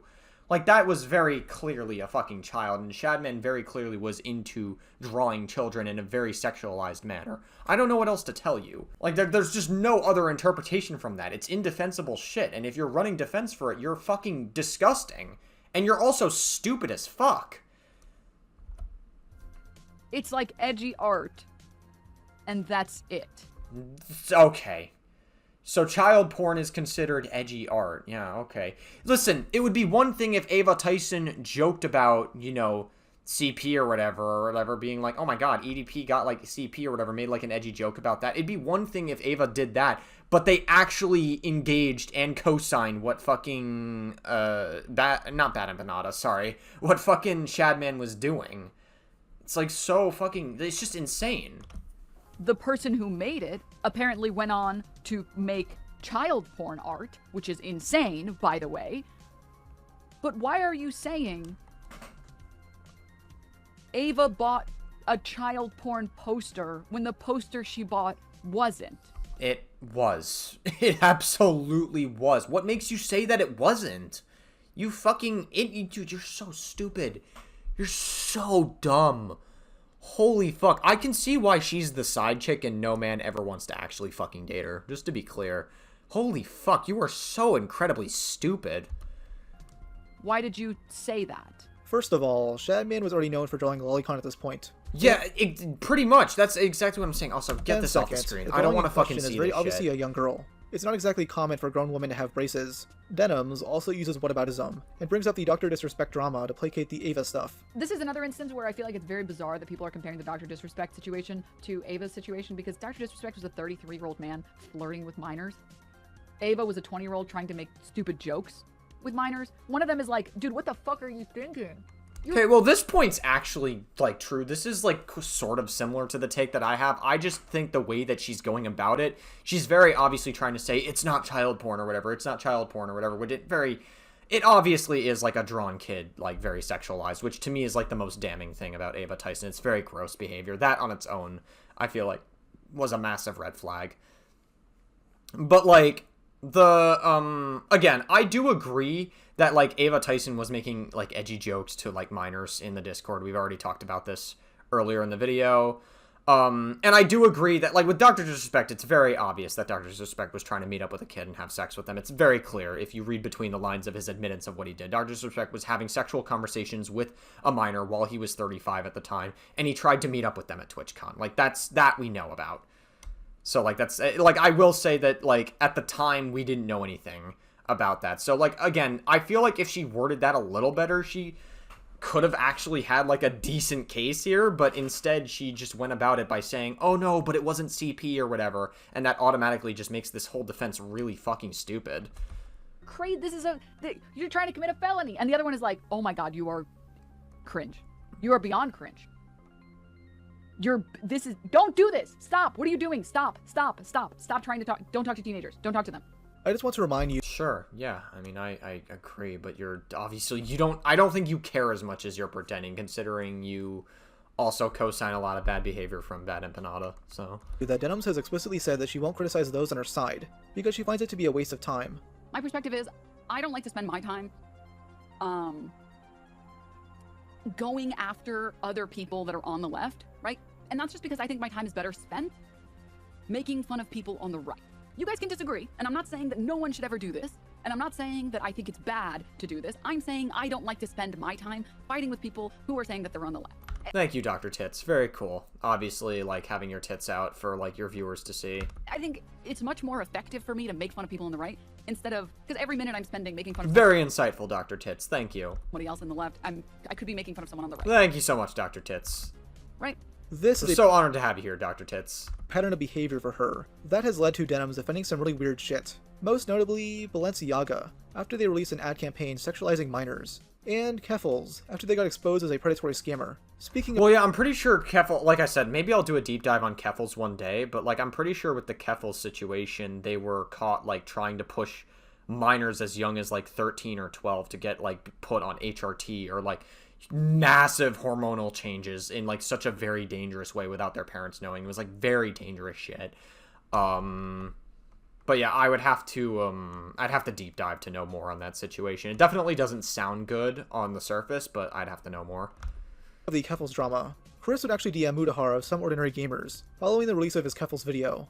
Instead of congratulating him on exposing Keffels' degeneracy, which included promoting DIY HRT to minors that contain lolly on the packaging, she chose to chew him out for not criticizing Kiwi Farms hard enough. Wait, what was that? Sorry. Keffels' video. I guess that was like a brief synopsis on Keffels that I, like, missed out on. Instead of congratulating him on exposing Keffels' degeneracy, which included promoting DIY HRT to minors that contain lolly on the packaging. Oh, it contained lolly on the packaging too? Oh, yeah, that's, well, rest in peace, Keffels. Yep, yep. Rest in peace, yeah. Okay, I didn't know about that part. That's very gross. She chose to chew him out for not criticizing Kiwi Farms hard enough. I mean, the HRT stuff could have potentially been bad on its own already, but, like, the fact that it had lolly on top of that just makes it extra fucking disgusting. Chris hits me up in the middle of a drive back home from New York and says, "So glad you said there's legit info on Kiwi." She's referring to Kiwi Farms. Legit being people telling people to go to my house and, do something bad. That website is the reason my child has a gun pointed at him by cops. They renamed my family businesses on Google, harass and dox my family members to the point where they don't talk to me anymore, and are the reasons I had to move. So thank you for sending more eyes to the bottom of the barrel of the internet, where transphobia is encouraged by the creator who enjoys and has encouraged doxes of me, because they think that I am a Jewish person being paid by Disney to transition. Now, this is a very wild accusation, because if Ava took maybe even 5 minutes out of her life to watch the video that she is so hard on criticizing, then she would realize that I actually decry what the actual website would do if it means harassing and doxing anyone. There's no actual, way that anybody can approve of that kind of behavior. It's fucked up. But I believe the reason why, Kris Tyson dislikes a lot of online message boards and image boards and places like Kiwi Farms is they're the only people that are actually cataloging archive links of this stuff right there. Interesting. Okay. Oh yeah, Nathan was like the 15-year-old that came out with their side of the story on the Discord leaks for Ava. Yep. On July 24th, a new accuser would come forward to speak out against Kris. This is Nathan W., who claims to have worked for MrBeast and was a moderator on Kris's Discord server. Here's their initial video. Kris Tyson from MrBeast used me and manipulated me and did very inappropriate things with me while I was about 15 years old. I was actually friends with Lava GS at the time. Yeah, like I said, it's definitely not good. I think Nathan's story boils down to like pretty similar stuff to Lava GS, where it was like just inappropriate jokes that shouldn't have happened while they were 15 years old. Very, very weird shit while they were a minor, for sure. Definitely not appropriate, absolutely. But also, like, it's not, I don't know. I highly doubt that any of these minors are going to be traumatized. If you want me to be truthful, and I know that might sound crass, I know that might sound, like, very harsh, but I genuinely don't think they're going to be traumatized from, like, someone who's older making just, like, weird, edgy jokes. Like, they might look back on it and be like, oh, yeah, that's weird. That's a little cringe. Yeah, I don't like that. That definitely gives me a little bit of ick, but I don't know if there's going to be, like, any trauma associated with it, necessarily. Who is the main victim of Kris that everyone has been talking about these last few days, who claims he isn't a victim, but we all know he is, and we all know he probably got paid off. Not only that, but he's also under an NDA from when he worked for MrBeast Gaming for 2 years, and he tried to get me to join MrBeast Gaming himself, Lava. He's the one who actually sent me the contract and tried to get me to sign the NDA, at which point I ended our friendship because I knew they were just trying to silence me. Me and him were both initially involved in running Kris's Discord server, helping him set up his Twitch streams and moderating them. Nate's calling me. Okay, so I think the reason why Nathan showed this video was to prove that, like, Nathan actually did know who Ava was, so that way there weren't just some, like, random person, like, coming forward on the internet. Okay, yeah, that makes sense. Hey, what's up? You're on stream. As well as other... Oh, yeah, okay, got it. Good stuff. Cool back-end things that he needed help with. This Discord server that we were a part of had about 10 people in it, most of whom were minors. I'm not sure how they got in there, other than me and Lava. He won a giveaway, and Kris invited him after that, and Kris invited me after I saw one of his tweets asking for help setting up a Garry's Mod server for the 10 million subscriber MrBeast video. This turned into us having lots of private conversations with Kris and playing video games with him for hours on end. Not only did we do a lot of unpaid work for him that he promised he would pay us for, he would also frequently bring up sexual topics that was definitely not appropriate to bring up around 15, 16-year-olds. Sure, yeah, I mean, absolutely. Especially with him being, like... I will give credit to this Nathan person that, like, Nathan wasn't, like, trying to, like... I don't think they were trying to sensationalize their allegations. They were actually trying to, like, meet the story where it was at. Like, yeah, I mean, I agree that the topics were definitely not appropriate. I don't know, 20, 21 years old. He would even go as far as linking me several different porn and hentai videos throughout the time of me talking with him. Not only that, but he had an NSFW bot in his... Sure, yeah, that's definitely not appropriate, absolutely. Discord server before he made it public, so when it was just a private server, his little circle of minors, and he would use this NSFW bot to spam different corn images, alongside all these 15-year-olds. Yeah, I mean, like I said, that's definitely not appropriate, and that's not a good thing to be doing.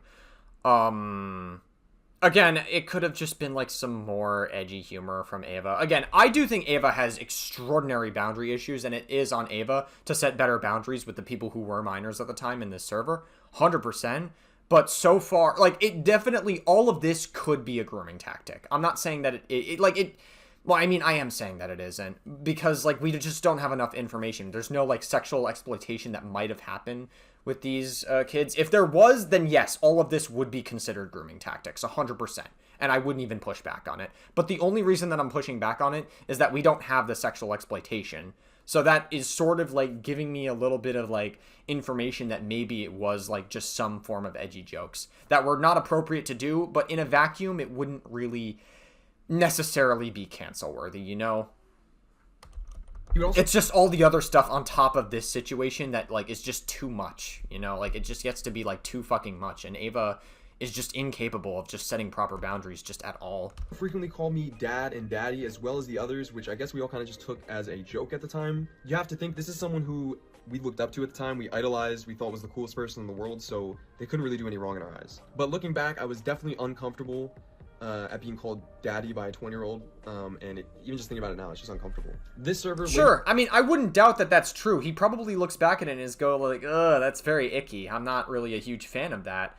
But also, like I said, I don't think that they are going to be traumatized. That doesn't make what Ava Tyson did okay, but there's, like, levels of bad to everything. If Ava, like, actually tried to sexually exploit these children, fucking I would be a lot more hard-hitting on Ava, 100%. I would be a lot more harsher. But, like, it just so far, we don't have anything that, like, remotely even, like, closely... I don't want to say remotely. We just don't have anything that, like, indicates any sexual exploitation right now. It went public and became his official Discord server, but before it did, he had me and Lava spend multiple days scrubbing this Discord server clean of all the N-words he had sent in it, as well as his friends. Sorry, the way he said it just made me, like, laugh. It kind of sounds like he said he sent all these N-words, the fucking porn videos or whatever. I know that wasn't what he was, like, trying to say, but it's just, like, that made me laugh for some reason. It really is not that funny. Still. As well as deleting the NSFW channels and making sure no one could see that he was spamming corn to minors. This story is so much bigger and runs so much deeper than any of you really realize, so if you want to hear more and you want a part 2, let me know. Lava would quickly respond, pointing out some details that he claims are untrue. Yes, I know him. A lot of the statements he made in that video about me are completely untrue. I was friends with him. We played games together and worked on the Discord. He was later removed from the Discord because of how unstable he was. He would lash out and verbally attack other members of the team. I never sent him— Oh, is he talking about Nathan here? Sure. —him any contract, and I have not been under any NDA since 2022, nor are any of my socials monetized. I did inform him that he might be offered a job to help work in Minecraft videos around the time I was, but this never happened. We did not scrub the Discord clean of racist remarks or porn.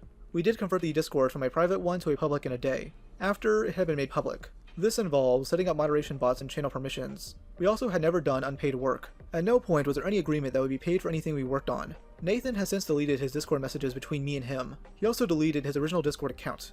Nathan was more involved with Jake the Viking. Interesting. Okay.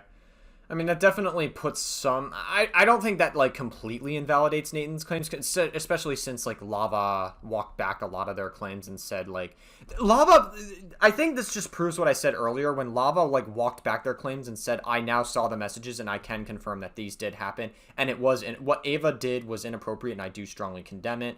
But, like, also, like, Lava probably didn't, We have to be very careful about telling Lava that he was or wasn't groomed. Like, there's like a very weird psychology. I talk about this all the time. When people talk about something on the internet, and if you're in, like, a vulnerable state, you're very susceptible to change. That's why when you go to see a therapist, they're very careful not to over-affirm, because they don't want to, like, if they over-affirm whatever your story is that you tell them, that can be an additional trauma onto your story. That can be an additional, like, if people are telling this Lava GS person, like, oh my god, you were groomed, this horrible thing did happen to you, holy fuck, this is terrible, like, this entire thing that happened to you is just awful, like, that could be an additional trauma for Lava when it otherwise wouldn't have been traumatizing. And that's just not good. You don't want to over-affirm someone, because that can be, like, an additional trauma. But you also don't want to downplay it either. You don't want to undervalue it, because then there's no point in going to see a therapist. That's why when you go to see a therapist, they sit you where you are. And so that's why we have to be very careful how we talk about this on Twitter, because a lot of people were replying with, you're a grooming victim. Oh my god, you were a victim. You're a grooming victim or whatever. And they're just doing it for cheap Twitter likes, not because they actually give a fuck about the situation or what they're talking about. It's just so, like, people are very stupid when, like, there's a lot of very unintelligent conversation about these social issues, just in general.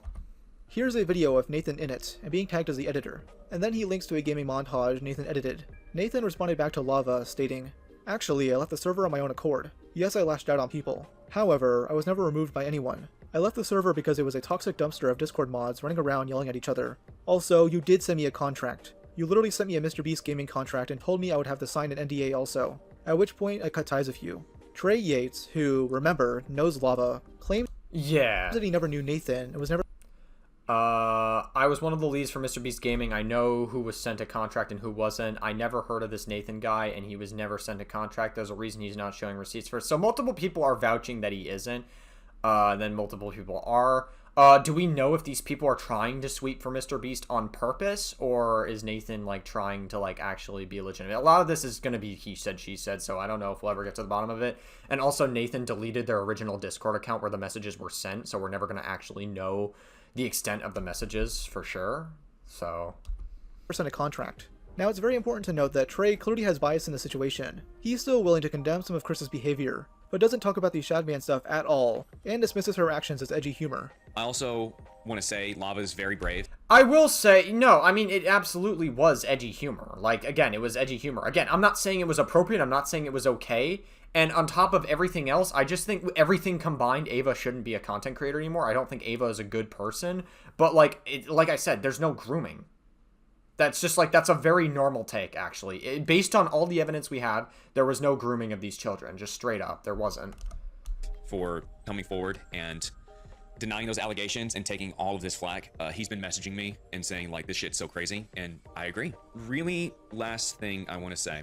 Ava always treated me with respect. Ava loves her son, and Ava knows the importance of family. And every time I saw her, and Tucker was with her, they were just having so much fun together. Ava's love knows no bounds, especially towards her son. She was always a very nice person to talk with. I got along with her very easily, and we even played some games together and everything. But with the information that I know now, what I need from her is a response. And I need accountability from her and an apology for how she talked to those people and how she messaged those minors. Because at the end of the day, Ava still means a lot to me as a friend. And all of that isn't gonna fix the problem. I definitely view Ava in a different light now. Trey would seemingly get pushback on this video as more information was dug up, and he'd quietly delete it. He'd later go on the Asher show to discuss the drama, where he mentions Chris and others at MrBeast exchanging inappropriate messages at work.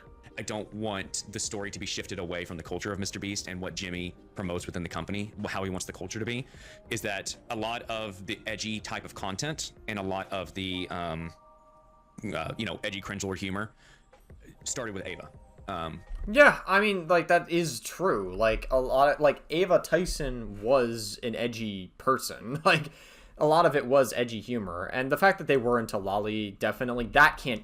I will say, the lolicon stuff can't be excused with edgy humor. That is very likely Ava being attracted to Lolly to some capacity, which would make Ava definitely pedophilic to some extent. But again, like I said, there's just no, like, there's no grooming. Like, people are just, like, they're overloading the narrative by, like, adding grooming on top of it. Like, she sent a bunch of messages that probably shouldn't have been sent in a work group chat just because she thought it was funny at the time. And it's like, okay, that culture was being promoted within the company, but people are going to use that as more fuel against Ava. And because she's a trans woman, you know, people, especially on Twitter, are going to use that as fear the trans people. And I don't want the narrative to be lost there. I want the narrative to be focused on Jimmy and James Warren and other executives within the company. You see, because Ava's transgender, that means we have to walk on eggshells to expose her, because a couple of nutters are going to call all trans people pedophiles. Well, I don't know if that was entirely his point. I think he just gave, like, a pretty normal take that it was, like, edgy and that Ava still means a lot, and he was just giving his personal experience on Ava. Yes, there were a lot of people that were dog whistling. Like, because Ava was trans, I do think that was, like, somewhat part of the conversation as to why people dogged on Ava and dogpiled on her. And they, like, use that as the narrative of, oh my god, trans people are groomers now. Because that's just been, like, a running thing that's been going on. When really, anyone can be a groomer regardless of your identity. If you're a white person, you can be a groomer. If you're a black person, you can be a groomer, like EDP. If you're trans, you can be a groomer. If you're gay, you can be a groomer. Anyone can be a groomer, right? Like, it doesn't matter. Like, identity has nothing to do with it, but people were using this as, like, a dog whistle to fuel their confirmation bias about what they already believed about trans people. It's just super unproductive. Now, some were doubtful of Nathan's story by this point, but things soon changed when another person from Chris's Discord server came forward. He had archives from the Discord, providing vital evidence that finally pushed back on Lava's claims. Lava immediately folded, writing, "Based on the recent screenshots and messages, I would like to say a statement about the Discord. This was 5 or 6 years ago, and I thought I had a good memory of the situation, but I was wrong. After reading the chat logs, this stuff was inappropriate and wrong. I spoke based on my memory of the situation, and I still do not remember these conversations, but they definitely happened. These conversations should not have happened with people at the age I was at the time. I strongly condemn them." Sure. I mean, that's like not overloading the conversation. Like, yeah, I mean, that's like a pretty normal thing to say, is like these shouldn't have happened with minors who were like the age that they were, yeah. "I still believe I am not a grooming victim, but these conversations should not have happened with me and any other minor in the Discord. There you go, yeah. I was a minor in the situation, and not the adult influencer who shouldn't have allowed this to happen. I did not see this as wrong at the time." He then clarifies that he's only referring to the stuff on the server, and not the allegations spread by Prism 42. Nathan would then gloat about how the public gaslighting attempt had failed. "And he really tried to gaslight me with and portray me to be clout-chasing liar, W-mans." Okay. Did this turn into like a dunking session all of a sudden about like supposed grooming stuff that was happening that people were overloading the conversation were? Okay, yeah. And now, he was getting ready to leak 500,000 messages from Chris's Goon server.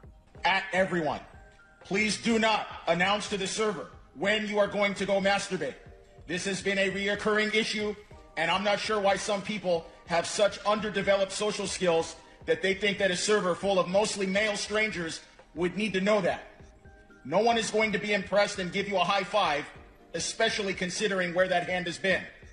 I don't want to add this to the rules, since it would be embarrassing for new users to see that we have a problem with this. But it is going to be enforced as a rule from now on. On the night of July 27th, 2024, the website chriscaught.github would go live. Oh yeah, where like tons of Discord logs got leaked, yeah. And oh boy, is there a lot of shit on here. Because of that, I'm mainly going to be reading through some of the more damning messages and giving context when needed. First thing to note is that the age of these users is very apparent. Grammar's key. 14 and 15 in August. Okay, got it. So this would have been in 2017.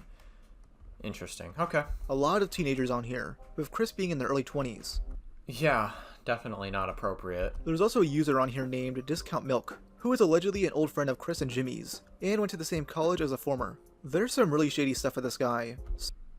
So much so that Lava mentions he needs to be investigated. I have... Interesting. I'm just like briefly skimming through this. Okay, yeah. Seen the leaks. While not as nearly damning as everyone thought it would be, there's a few individuals in the leaks who deserve to be investigated. One named Milk, who is an IRL friend of Chris and the same age as them, was someone me and Nathan grew to despise, and I'm sure he will agree with me on that. He was a disturbed individual, and we fought tooth and nail with Chris to get him banned, which did eventually happen. A user on Kiwi Farms claims to have known Discount Milk, claiming he's a narcissistic asshole who's a professional Reddit mod. I believe this because those two things are practically hand in hand. Milk was mainly a moderator for r/admincraft, and shut it down for nearly a year in order to move people to his Discord. There he would throw massive temper tantrums, and would ban those who slightly disagreed with him. The farmer notes that it's not surprising Discount Milk would associate with Chris. This Milk guy can be seen throughout many of these messages, like this one where they share an unknown image. Probably, and then Ava Tyson's like, she is only 14, damn, which we can, if you, go back to that one tweet with the 14-year-old or whatever, like, where Ava Tyson was like, damn, she's hot for a 14-year-old or whatever, like, where Ava Tyson is going there. I think that's probably the same image. The date seems to align as well. This was on March 3rd, 2018, so that would check out with that timeline specifically, yeah. Chris replies, she's only 14? Damn. What did you think she was? 16, illegal in some states. Oof, of course. If she's 14, I'm 14. Okay, incredible. Not sure what this image is, but it possibly might be some sort of Shadman type art piece. It very likely is. Like, if you rewind the video, it probably lines up with that timeline, because I do recognize that in 2018 it lines up with the same 14-year-old that Ava Tyson was saying was hot. I mean, even if it was a different 14-year-old, it's still bad, but it's just like a timeline thing that I'm noticing. They were talking about. As Chris would post links to his website, again, on a server with minors. Chris and Milk would also refer to this user, DaddyLog, as a lolly god, and the server is designated lolly, whatever the fuck that means. Now, remember that tweet where Chris begs Shadman to draw Raftelia? Well, I believe this message is in reference to it, since the time frame matches up. Yep. New lolly on the Rising Shield hero. Discuss. Just saw your tweet. Dragon lolly is overprotected. At least in the show, they say she's like 400 years old or something. Fucking Food Wars introduces everyone as a year 1 high schooler, and then the next scene is her in her underwear. Yikes. Chris then gives out their snap, and a chatter references Shadman. Refreshing Shadbase daily, lol. Literally same. All day, every day. Chris sends a photo with the caption, "Waterproof phone gang." Other users refer to them as Daddy, mention Chris being moisturized, and Nathan asks if they're in the shower. Yeah, incredible. Obviously very inappropriate, for sure.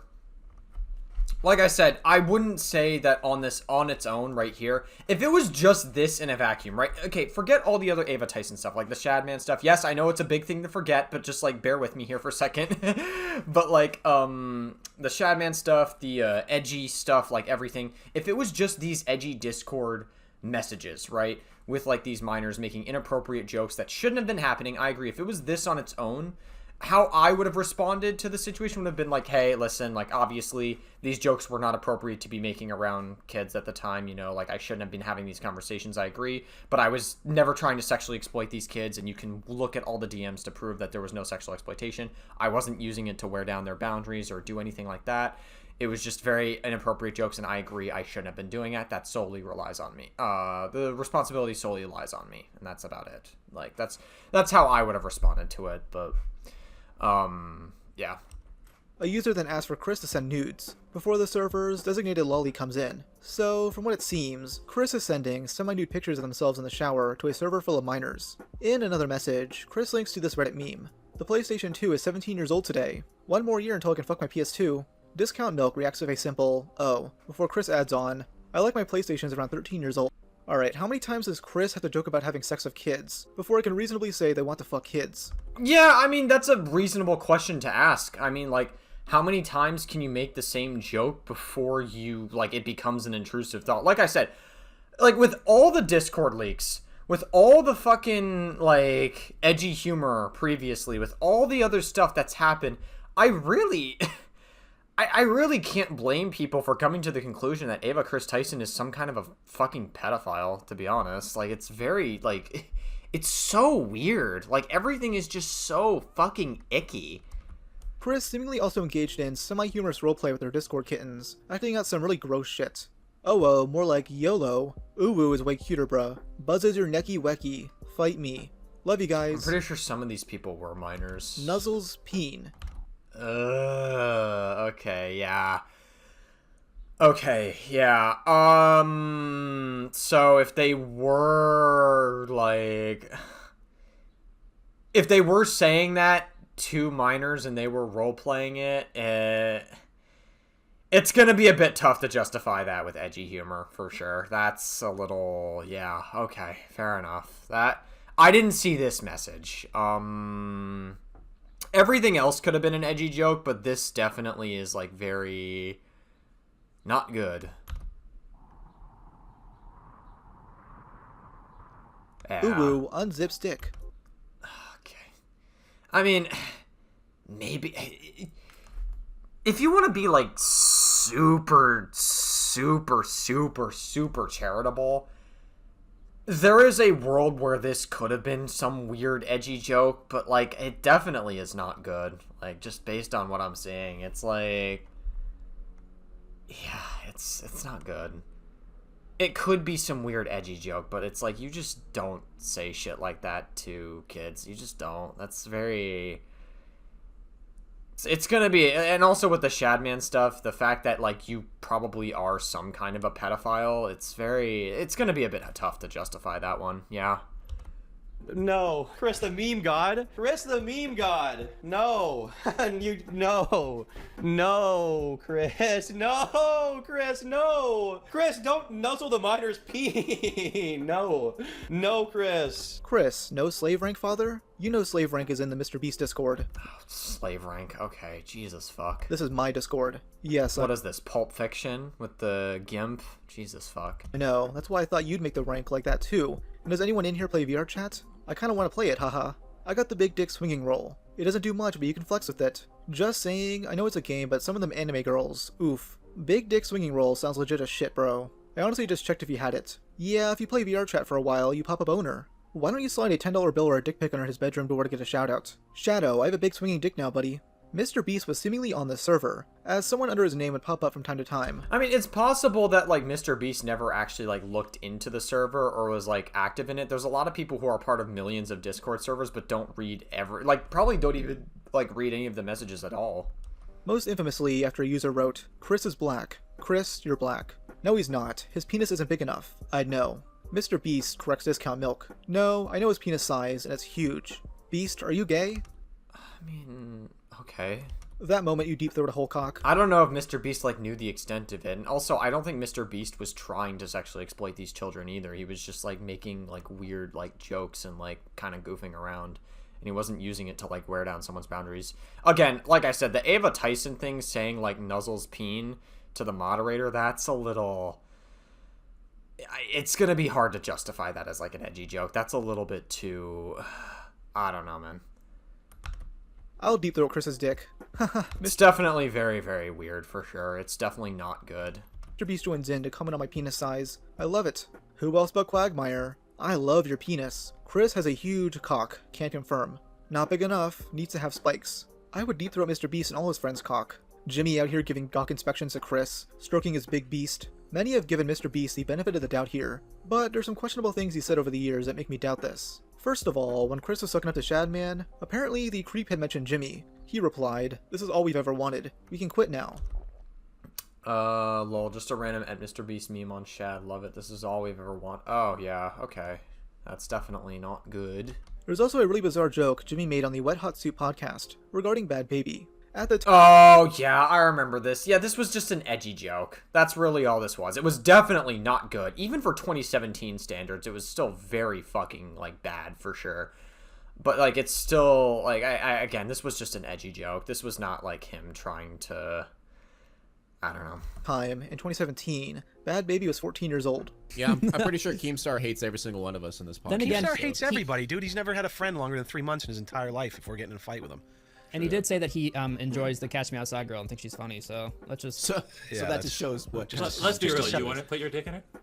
I mean, it's probably not. Enjoying someone and putting your dick in someone is a whole different story. Yeah. She probably has AIDS. She's like 14 years old. She probably has AIDS already. That's the full context for it. Yeah, alright, listen, like, that's, again, it's a very weird, edgy joke that MrBeast made. I don't think it was appropriate, I agree, but, like, it's an edgy joke he made, like, years ago, okay? Like, I don't really care about this, to be truthful with you. Since many who've reposted it usually cut it out. I mention this because some speculate Chris was referencing Bad Baby in those messages about the 14-year-old, and that this might have been a topic commonly joked about by the MrBeast crew. A former employee alleged that Chris and Jimmy would joke about raping kids. No one has ever said this, and it's why Delaware actually needed to come in. It was because at the time, the first manager that ever worked there, his name was Dan. Sorry, Dan.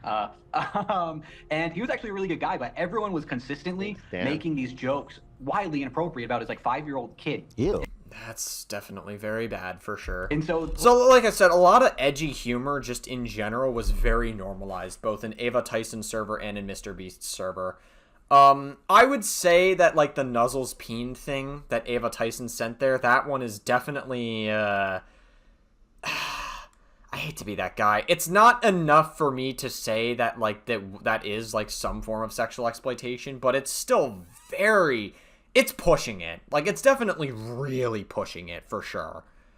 I think if it went even beyond that just a little bit, then that would be, that would definitely be enough for me to say, yeah, Ava Tyson is a fucking, like, needs the wood chipper, for sure. But, like, again, they fucking, like, lolicon stuff is also very weird. Again, I just don't think Ava Tyson's a good person. Ava Tyson just needs to be, like, she needs to be away from the internet. Well, she just needs to, like, stay off the internet and never talk to anyone on the internet ever again, and she needs to just focus on her child and her family, and that's it. Like, that's all she needs to do now. Dude, I know. Like what? And so, like, gonna go home and fuck, insert name. Like, What? the craziest thing. Who was saying that? I know. Well, Ava, Jimmy, it was like the thing. It was like funny edgelord kids, which is crazy. So hold on, this guy Dan is just like a normal ass dude with a daughter. Son, but yeah. A son. And so they were all joking about They would having make these like sex with crazy his jokes, and child. one day we were filming the video playing Fortnite in the middle of the ocean, and one too many jokes got said, and bro flipped. Like, understandably, he couldn't take it anymore, and he took a cameraman and he threw him into the water, and it was a whole big problem. And so then the next day, he was fired. Delaware came in a week later, and it's so funny how the same environment that we're around kids all the time, that's his fan base, and then he brings in Delaware, there's this fostered environment with Lolly that they all think is so funny, and it's like the combination that doesn't sit very well when you add all three of those things up. Like I said, like there's just, that's the thing about the Ava Tyson situation in general, is just it's so many different things at once, culminating at once. And it got to be way too fucking much for Ava. Like, Ava has extraordinary boundary issues, and Ava is just unable to set boundaries with people. Ava, like, listen, again, I still stand by the fact that I wouldn't say the Discord messages were necessarily grooming, but, like, the Shadman stuff is definitely the worst of it. The Nuzzles Peen thing is, like, definitely pushing it, for sure. But, like, some could still, like, in a universe, chalk it up to it being, like, still edgy, for sure. So yeah, it was just nuts. It's still not good. It's definitely tough to justify that behavior at all, but still. Cody Coach should start working there. MrBeast has yet to properly address these specific allegations, and that episode of the Wet Hot Soup podcast is the only one that's been deleted off YouTube. In late 2019, Chris wanted to make the server public, so they instructed their underage mods to remove all slurs and porn from it. Also, it was mentioned that all messages from Discount Milk should be removed. When asked if any messages from Chris need to be deleted, Nathan Why not just make a new Discord server at that point? You know what I mean? Like, why not? Like, why just make a new Discord server that's, like, public, that's meant to be, like, public. You can, like, operate 2 different Discord servers. There's one that you can keep here for, like, I guess, I don't know, like, I at that point, like, it feels like deleting messages just seems like a bit of a weird thing. Like, why not just, like, make a new Discord server at that point? I don't think Chris has said anything that hasn't been deleted.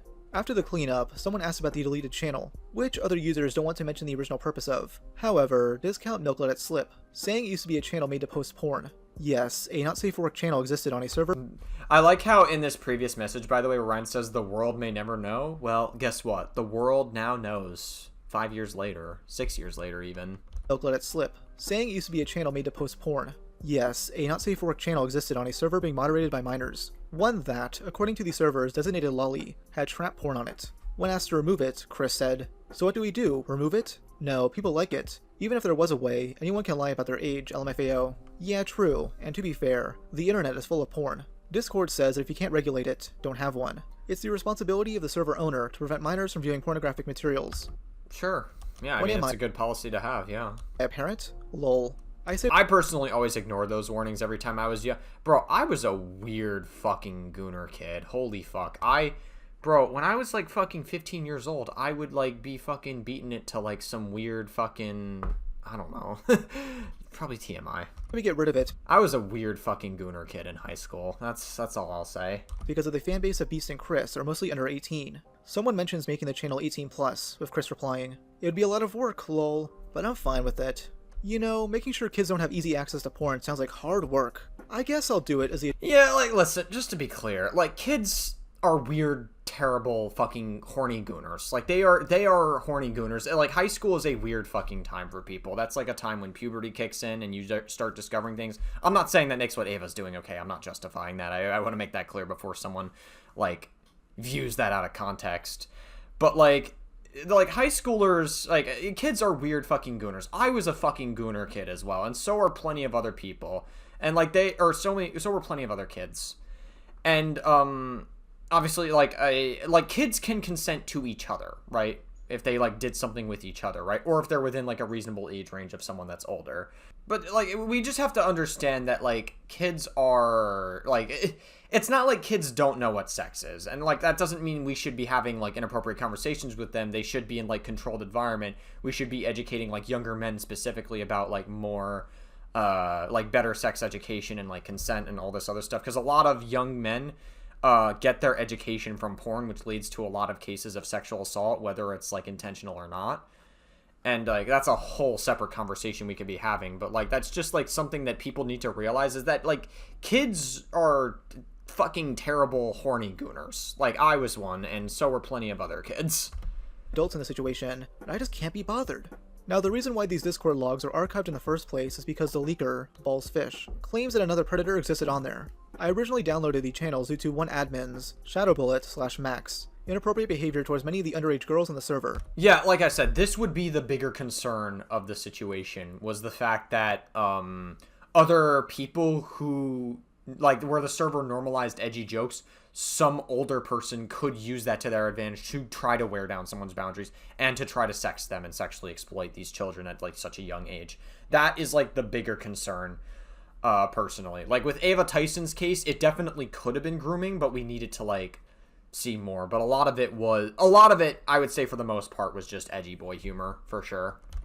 He would consistently make I don't mean to say that in a transphobic way, by the way. I'm not trying to dog whistle transphobia before anyone says that. Appropriate and sexual comments to underage girls on the server. Unfortunately, typically in voice calls. To the point, some of the staff wanted to have an intervention about the issue. The straw that broke the camel's back was Max, asking me in a voice call if my 14-year-old sister was hot. Ooh, damn, I hate to share a name with that person. Holy fuck. As a kid, I recognized one predator in the server, but as the other was my idol, I did not recognize Ava's actions as wrong. As an adult looking back, I am more disgusted at her behavior, and even more disgusted at Max's behavior than I was at the time. Damn, bro, why are you disgusted at my behavior? The 14-year-old was hot, dude. No, I'm just kidding. I probably should not be making jokes like that in the context of this video. That's definitely not appropriate. No, obviously that's not good. If that's true, he actually was trying to be sexually exploitative to the 14-year-old. That's obviously very deplorable, and something should happen to him for sure. These are the messages they show as evidence against Max. This is all pretty damning, especially. Wait, let me read that. These are the. Let me see that. Okay, so do me a fat favor and just snip out my name. What kind of gay ass shit is that? At Yoy server, I vote ban with 4 girls, which I don't think are underage, but according to sources, they are. Sources, N-word what? Okay. I'm making a joke. Oh, yes, they are all underage. I can't see what that says, because it's blurred out. I thought y'all were investigating the shit, and Max is the only one in there that is above 18 by 5 years, so is he 23 years old? So he was 23 years old talking to a 14-year-old. Yeah, if that's true, that's really fucked up. Jesus Christ, that's really fucked up if that's true. Messages they show as evidence against Max. This is all pretty damning, especially if for all these sure, fitted together. If that's Chris true. ran a Discord server where pornography was shared, links to Shadman were posted, and strange sexual jokes are made, despite knowing minors are on there. This is what we call EPI, or Early Porn Introduction, a form of grooming where NSFW material is shown to children in order to normalize it to them. Yeah, exactly. Like, that is a form that people could use. Like, that is definitely something that could have been used to groom and wear down someone's boundaries, which is why you never, like, make inappropriate jokes to minors to begin with. That's something you should never do to begin with. It's just not good to do either way. But, like, the fact that someone used... The bigger concern was that someone used Ava's server that normalized these edgy jokes to begin with, to wear down someone's boundaries. Their boundaries would have already been worn down at that, and one of them wound up becoming a victim of one of the fucking weird fucking horrific people that took advantage of them. Yeah, so rip.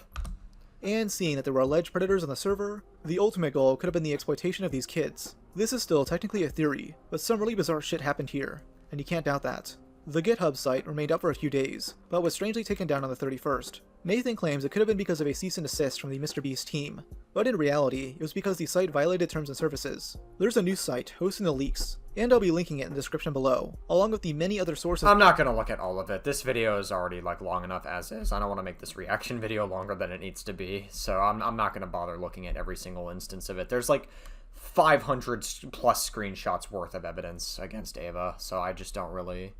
they use for this video. Do that. Moose Kina allegations. Oh, was this the sexual assault allegations that wound up being like a little bit strange? I don't know. I also have opinions about this. It depends on if that comes up later though. Around the time the Discord got leaked, another person came forward with their own experience regarding Ava. Oh yeah, this was the sexual assault allegations. Yeah, like listen, I think what this story boils down to was that like Ava Tyson, you know, I'll wait till we get there. You know, like, I have thoughts. We'll wait till it goes on. Something more recent. Muskina, who I'll just call Jess, made allegations regarding sexual assault, which does lead down another important rabbit hole, and is crucial for the next few sections of this video. Jess reached out to Chris in November 2022, before the latter had announced their transition. Chris would ask about the process of taking HRT, and the two would begin talking every day. Jess soon asked if she can get a job at MrBeast, with Chris saying she can at least get her in a challenge video. Though things between them soon got sexual after her and Chris started exchanging numbers. She wrote, "On one occasion, she asked me to join a video call and asked me to masturbate even though she knew I wasn't feeling well, which led to me joining her and then puking after a few minutes. Our conversation... Okay, yeah, so I remember now. I needed a little bit of a refresher before I gave my thoughts. I do remember now. So, she basically got a job at MrBeast. She wound up working, and then they started getting sexual. They were... Like, this whole situation... Like, listen, there was no sexual assault, all right? Like, I know she alleged sexual assault, but there was, like, no sexual assault in the story. I'm not, like, I never really came to that conclusion from this story. I remember not coming to that conclusion. But even though there wasn't sexual assault, all this situation shows is that this whole thing was just super, super inappropriate.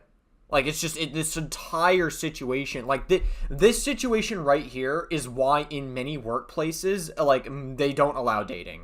Because things just get so rocky if something doesn't work out. And there's, like, a lot of policies that, like, companies and, like, job places will have for dating because of stuff like this. And like, this entire situation was just very inappropriate. And again, it just goes to show that Ava is just... Like, she is incapable of just setting up boundaries. It's just, she's so incapable of it. It's always leaned in the direction of affectionate and sexual. And she sent me a lot of sexually explicit Snapchats, messages, photos, and videos. She claims that they had a confusing relationship. A relationship that Chris would escalate after flying her out to North Carolina. The first night at her house, she told me to set up in her bedroom, as I would be sleeping in there with her. I thought that this was potentially the beginning of a relationship. When we went to bed together that night, we ended up cuddling and kissing, which led to her taking her clothes off and asking for oral sex from me.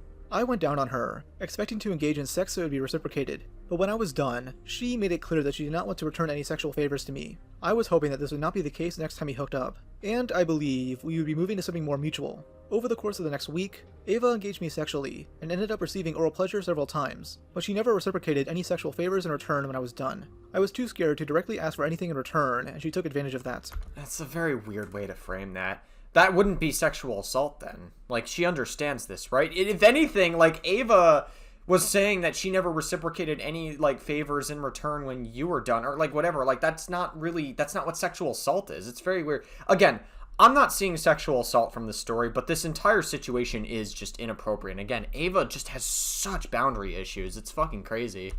The day she first posted publicly that she was on HRT was also the first week I was there. After making her post, Jimmy called her later that night while Ava was receiving oral sex from me. She answered the phone and had that conversation of Jimmy, while I continued to perform oral on her. I was again now given access to very private information, which made me feel special. Something that happened consistently throughout our relationship. Chris is just having an important work meeting while casually having her gawk blown out. The most insane gooner behavior, but I would not... Yeah, I mean, it definitely shows that Ava Kris Tyson is like a very huge sexual deviant for sure. It's very strange.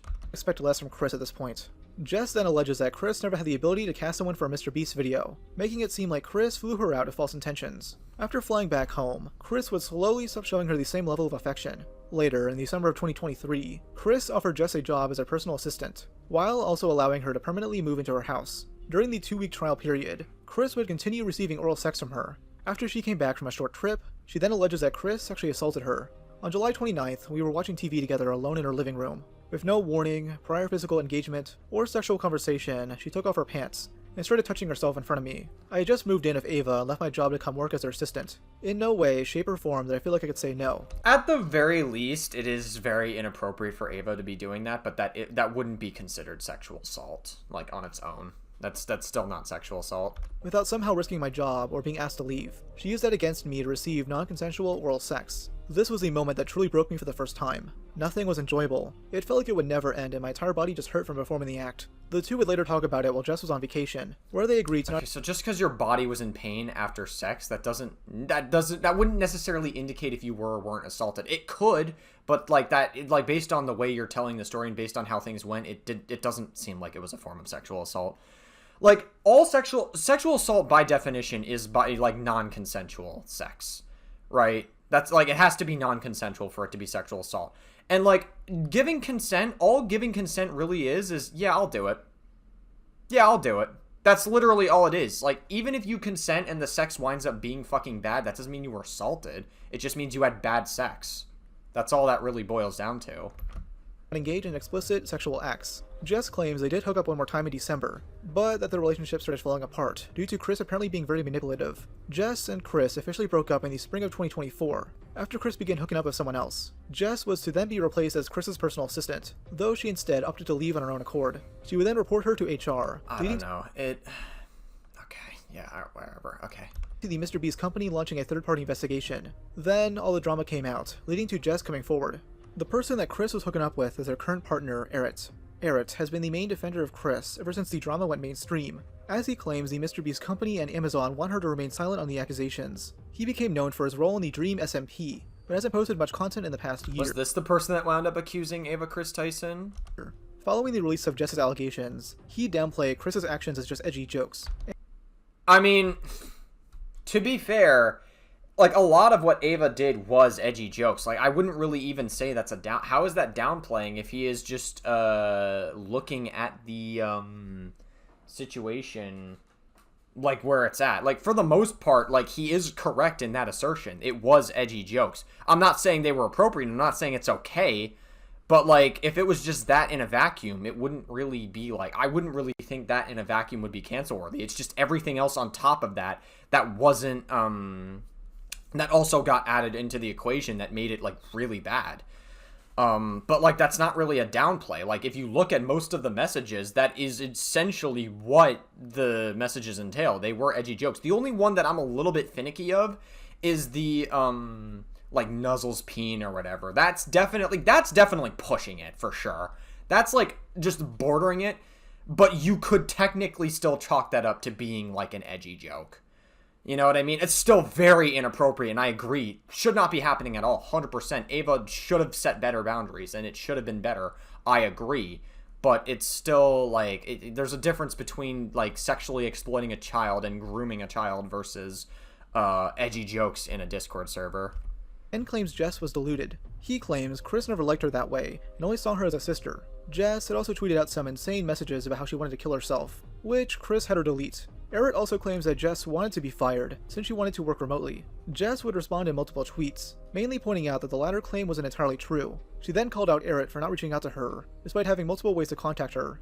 Erit is clearly just weeping for Kris, as they got a ton of shit wrong. Both Nathan and Lava, who clearly don't like each other, would both call him out for the claim that Kris never knew their ages. Kris 100% knew Lava's age. That's such a wild claim, especially saying the server was deleted as soon as Kris found out. Considering Lava joined the Discord around 2017, when he was 14 or 15, and the server got deleted in 2021. It took Kris 4 years to realize Lava was a minor, after voice chatting with him hours a day per week. In August 2024... Yeah, I mean, like, Ava Tyson definitely knew the age. That definitely shouldn't even be part of the conversation. The conversation is, like, the extent of the inappropriate behavior, which, again, I don't think was grooming, but it's still, like, the Shadman stuff is weird, the boundary issues is all weird, just everything is just so fucking weird. Ava Kris Tyson is just such a weird fucking degenerate, just in general. Allegations came out about Erit liking lolly shit on Twitter, which he immediately denied. In that response, they also addressed a rumor that Kris would break up with him if he started taking HRT. Jess responded with an alleged quote from Kris herself. I asked if I can only use he/him pronouns for him and call him my boyfriend. I also told him that I'm attracted to his masculine features, and that if he wants to transition into a woman, then we have to break up. She added on, we have to use he/him for Alistair, because Ava said she would break up with him if she couldn't call him by he/him pronouns to refer to him as her boyfriend. She said she would dump him if he transitioned into a woman. He had just publicly started HRT. I don't really care too much about this. Like, if you're not attracted to, like, a certain gender or a certain, like, I guess someone who goes by, like, different pronouns, like, if you're not attracted to that, then you're not attracted to that, so I don't really care too much about this, to be brutally honest with you. Jess also received a leaked Discord message from one of Erit's staff members. It's the same logic as, like, a black person who doesn't want to date white guys. They'll still be friends with them, they'll still be cool with them, and they'll still treat them like a normal human being, but they're just not attracted to them. Everybody has different preferences for who they want to date. So, like, I don't really care. Like, if I don't care about that, then I'm not going to care about this. Even they're tired of the sweeping. Erit would try to briefly address all this drama on stream, where they mainly just placed the blame on Twitter being toxic and people being clueless. There a poster on Twitter about you? What the fuck? What was the post? To be fair, I don't want to know. I haven't used Twitter in a long time, so people just like to make up shit. Yeah, I agree. I mean, I feel that. Like, Twitter is a very, very strange platform. It's just like people just like a lot of people just overreact on Twitter, and they just like fucking sensationalize everything on Twitter. It's boring. It's like, it's boring. People are bored in their everyday lives. They clearly have nothing better to do, and so they just like go on social media and they just virtue signal about everything. It's dumb. People are overreacting. If you want me to address, I can address it, because I can assure you I've got nothing to hide. Twitter's being stupid. Twitter's certainly a place. Oh, absolutely. There's a reason, like, I have... do I want to talk about that? Do I really care that much? There's stuff I want to talk about, but I think I'll leave it a couple more weeks until some things have wrapped up, and then I can talk about it all. If you are one of my moderators, you already know absolutely everything. But I'm going to leave it a couple more weeks before I talk about everything else publicly. Because shit's been tiring. Just know that there is a lot I want to say on certain topics, and there is a very large and very powerful entity who ideally wants everyone to not talk so that all the problems can go away in time. Whether or not that'll work for them, we'll see. They're obviously referring to MrBeast there. If you read between the lines a bit, yeah. Alt accounts. Okay. After her spat with Errit, Jess would bring up Chris's alternate Twitter account, Flip Across. According to Jess's findings, Kris would use it to reach out to other trans people and divulge sensitive information in regards to her transition. She would then allegedly try to talk with the person. I don't even think this was like part of the original accusation. Did this come out like later? Over Discord or Snapchat. Though the person Jess contacted said they essentially got red flags from Kris. Another individual suspects the situation could have happened to them too. This Flip Across account was not her first alt account, as it was— I mean, I wouldn't doubt that it is Ava Tyson, because we know the other historical accounts on like 4chan, like they have a history of having multiple accounts on things, so I wouldn't doubt that this is Ava. My question is, what the fuck, like, this wasn't part of the original accusation, so... It was only made in March 2024, but the thing was, it used to be public, but was seemingly made private once the drama went mainstream. Luckily, the farmers were able to archive many of these tweets before this happened, and there are definitely some interesting posts on here. In one, they respond to the post, "Hey Rep Luna, can you kindly confirm which toilet you'd like this person to use?" Aggressively fighting the urge to say, "my face." The universal trans femme rule of meeting another trans girl over the internet is, it will almost certainly immediately become flirty and or sexual, LMAO. I'm sorry, but no matter who you are, if you're going on a date with a trans woman, you better be buying her dinner. Do you realize how collectively broke trans women are? As a monetarily privileged trans girl, I will offer to pay, but I make them say, "thank you mommy," after to balance it out. And this is Kris's account. She'd post photos of herself, yeah, sure. And Errit's alt would respond as if it was Kris. Someone who would frequently interact with Kris is someone going by Estrogen Gucci, who I'll just call Sumaira. Sumaira used to be a fan of Kris, who would constantly engage with her via very sexual remarks. Manipulative gooning, where you goon so hard and convince others to goon with you. Now, obviously, there's no problems with this by itself. I mean, Sumaira was very public about her age. She was around 19 at this time, but she seems to imply that she had some sort of negative experience of Kris, as she'd reach out to Jess in order to tell her story. The day the Discord got leaked, she completely disavowed Kris, seeing her as harmful to the trans community. Now, I'm not sure what her experience of Kris was like, but just guessing based on what we know, they probably had some sexual conversations, and Kris was divulging secret information to make Sumaira feel special. Since Kris had a lot of trans people following her on this account, she'd take her time to promote HRT, specifically do-it-yourself HRT, which is legitimately very harmful. Promoting any sort of homemade medicine is bad because this shit is unregulated, and can be bad for your health. You don't have a medical professional to monitor your well-being, you don't know where the chemicals you receive come from, which could cause unintended side effects, not to mention the risk of needle sharing. This isn't just a problem with HRT, it's a problem with any homemade drug. Some assume this is part of a pink pill fetish for Kris, which I can't fully corroborate, though it is weird as fuck that she goes by Estrogen Dealer, not only on Twitter but on Steam as well. Whoa, I had a weird fucking, like, I was trying to go like, but then it, like, weird, like, fucking voice crack there. Yeah, like, listen, I don't really care too much about the Steam name, to be honest. Like, it could just be, like, another weird joke. People have all sorts of weird names on Steam, so I don't really care too much about this either. Like, again, I mean, if you want to take it into account with all the context that we know from the previous stuff that was going on, maybe, but, like, I don't care too much about this. This led people to an old Steam group called Massive_Rockets, which consists of Kris herself, Discount Milk, MrBeast, Tommy Innit, and someone going by Poop is Lube. I find this all strange because Tommy would be hanging out with these grown-ass adults, two of which we've already established as having a history of saying gross shit to minors. There's also some... Yeah. I mean, okay, yeah. A really weird... Didn't Tommy Innit make, like, some weird accusation to Dream saying, "You held this over my head for years, and you can't be saying the R. So, like, literally, he, like, made a video directed towards Dream and didn't like him, and then, like, spent half that video promoting his podcast and his fucking book. Comments written on Poopa's Lube's profile, with Tommy referencing tentacle porn. He would have been 14 years old here. Like, come on, guys. His mommy was still changing his nappies at the time. I'm pretty sure Tommy just got potty trained. Oh yeah, and then Tommy Innit got his mom involved in some weird fucking Minecraft beef. It was so fucking strange. Like last week. A set of allegations I saw nobody addressed were those posted by Twitter user 420master noob, who I'll just call Caitlin. On July 23rd, 2024, she said, in 2018 to 2019, Kris Tyson was part of our fan group chat of MrBeast. Every person in this group chat was a minor. Kris would send us inappropriate messages and memes, and when we would ask for sexual pictures of Kris's hands, Kris would send them. Kris would also follow us and then unfollow us, and we would have to beg her to follow us back, which is extremely strange, and we all developed an extreme parasocial relationship with her. Proof below. You guys aren't cool enough to be in a chat like this chat right here, so, you know, everybody in this chat is so cool, and everybody who's not is not cool. Meow. Meow. Meow. Meow. Caitlin would then post some of the chat messages from Kris, like, I'm the biggest virgin, and imagine him jerking off to shit like that. Even weirder is Kris sharing an image from a gay porno, which is disturbing, seeing that these are young girls in the chat. Yeah, okay. It's definitely, like I said, Ava Tyson has extraordinary fucking boundary issues. Ava Tyson just needs to get off the internet. Like, you gotta get off the internet. This is too much. It's too fucking much at this point. It's like, how many times are you gonna make edgy jokes to minors, like, around you over and over and over and over again before, like, something manifests from it? It's just so, like, it's too fucking much. It's way too much. A chat where Kris would send a smiley face of hearts, and remark about it being their horny hour. I'm pretty sure every hour is Kris's horny hour. She's the biggest gooner alive. Yeah, no kidding. I think this is the last chapter of the video. A nightmare for MrBeast.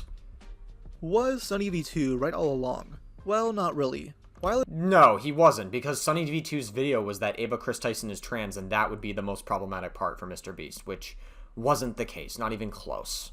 So, like, Sunny V2's video is still dog shit. I don't care, I still stand by that. His reasoning for why Kris could negatively impact MrBeast was retarded. She did end up becoming a nightmare for MrBeast. This situation of Kris opened up entirely new rabbit holes that tarnished Jimmy's reputation for months, as demons from his past would come to haunt him. In late July, a former MrBeast employee named Dawson French, better known as Dogpack4. Oh yeah, Dogpack just fucking lied in his video, like, over and over again. Dogpack is just not reliable at all. Would release a trilogy of videos attempting to expose the Beast company for being fraudulent. In reality, this guy was a disgruntled employee who only worked at the company for a few weeks, and basically threw shit at the wall to see what'll stick. Most of the things he went after Jimmy for were total horseshit, and the latter has since threatened to sue for defamation. In the second video, Dogpack literally lied in his video several times about many different, like, aspects to the story. Like, he deserves to get sued for that. It was a defamatory hit piece, 100%. Dogpack brought on Jake Weddle, a former Beast employee, and easily the funniest comedian on the planet. Swear to God, I was in my room dancing like baby Drizzy, baby Drizzy. This guy claims he was tortured in a MrBeast challenge, where he had to stay in a room for a couple of weeks. Honestly, just watching this guy's content makes me feel like he wasn't tortured enough. Someone could... You know, honestly, you're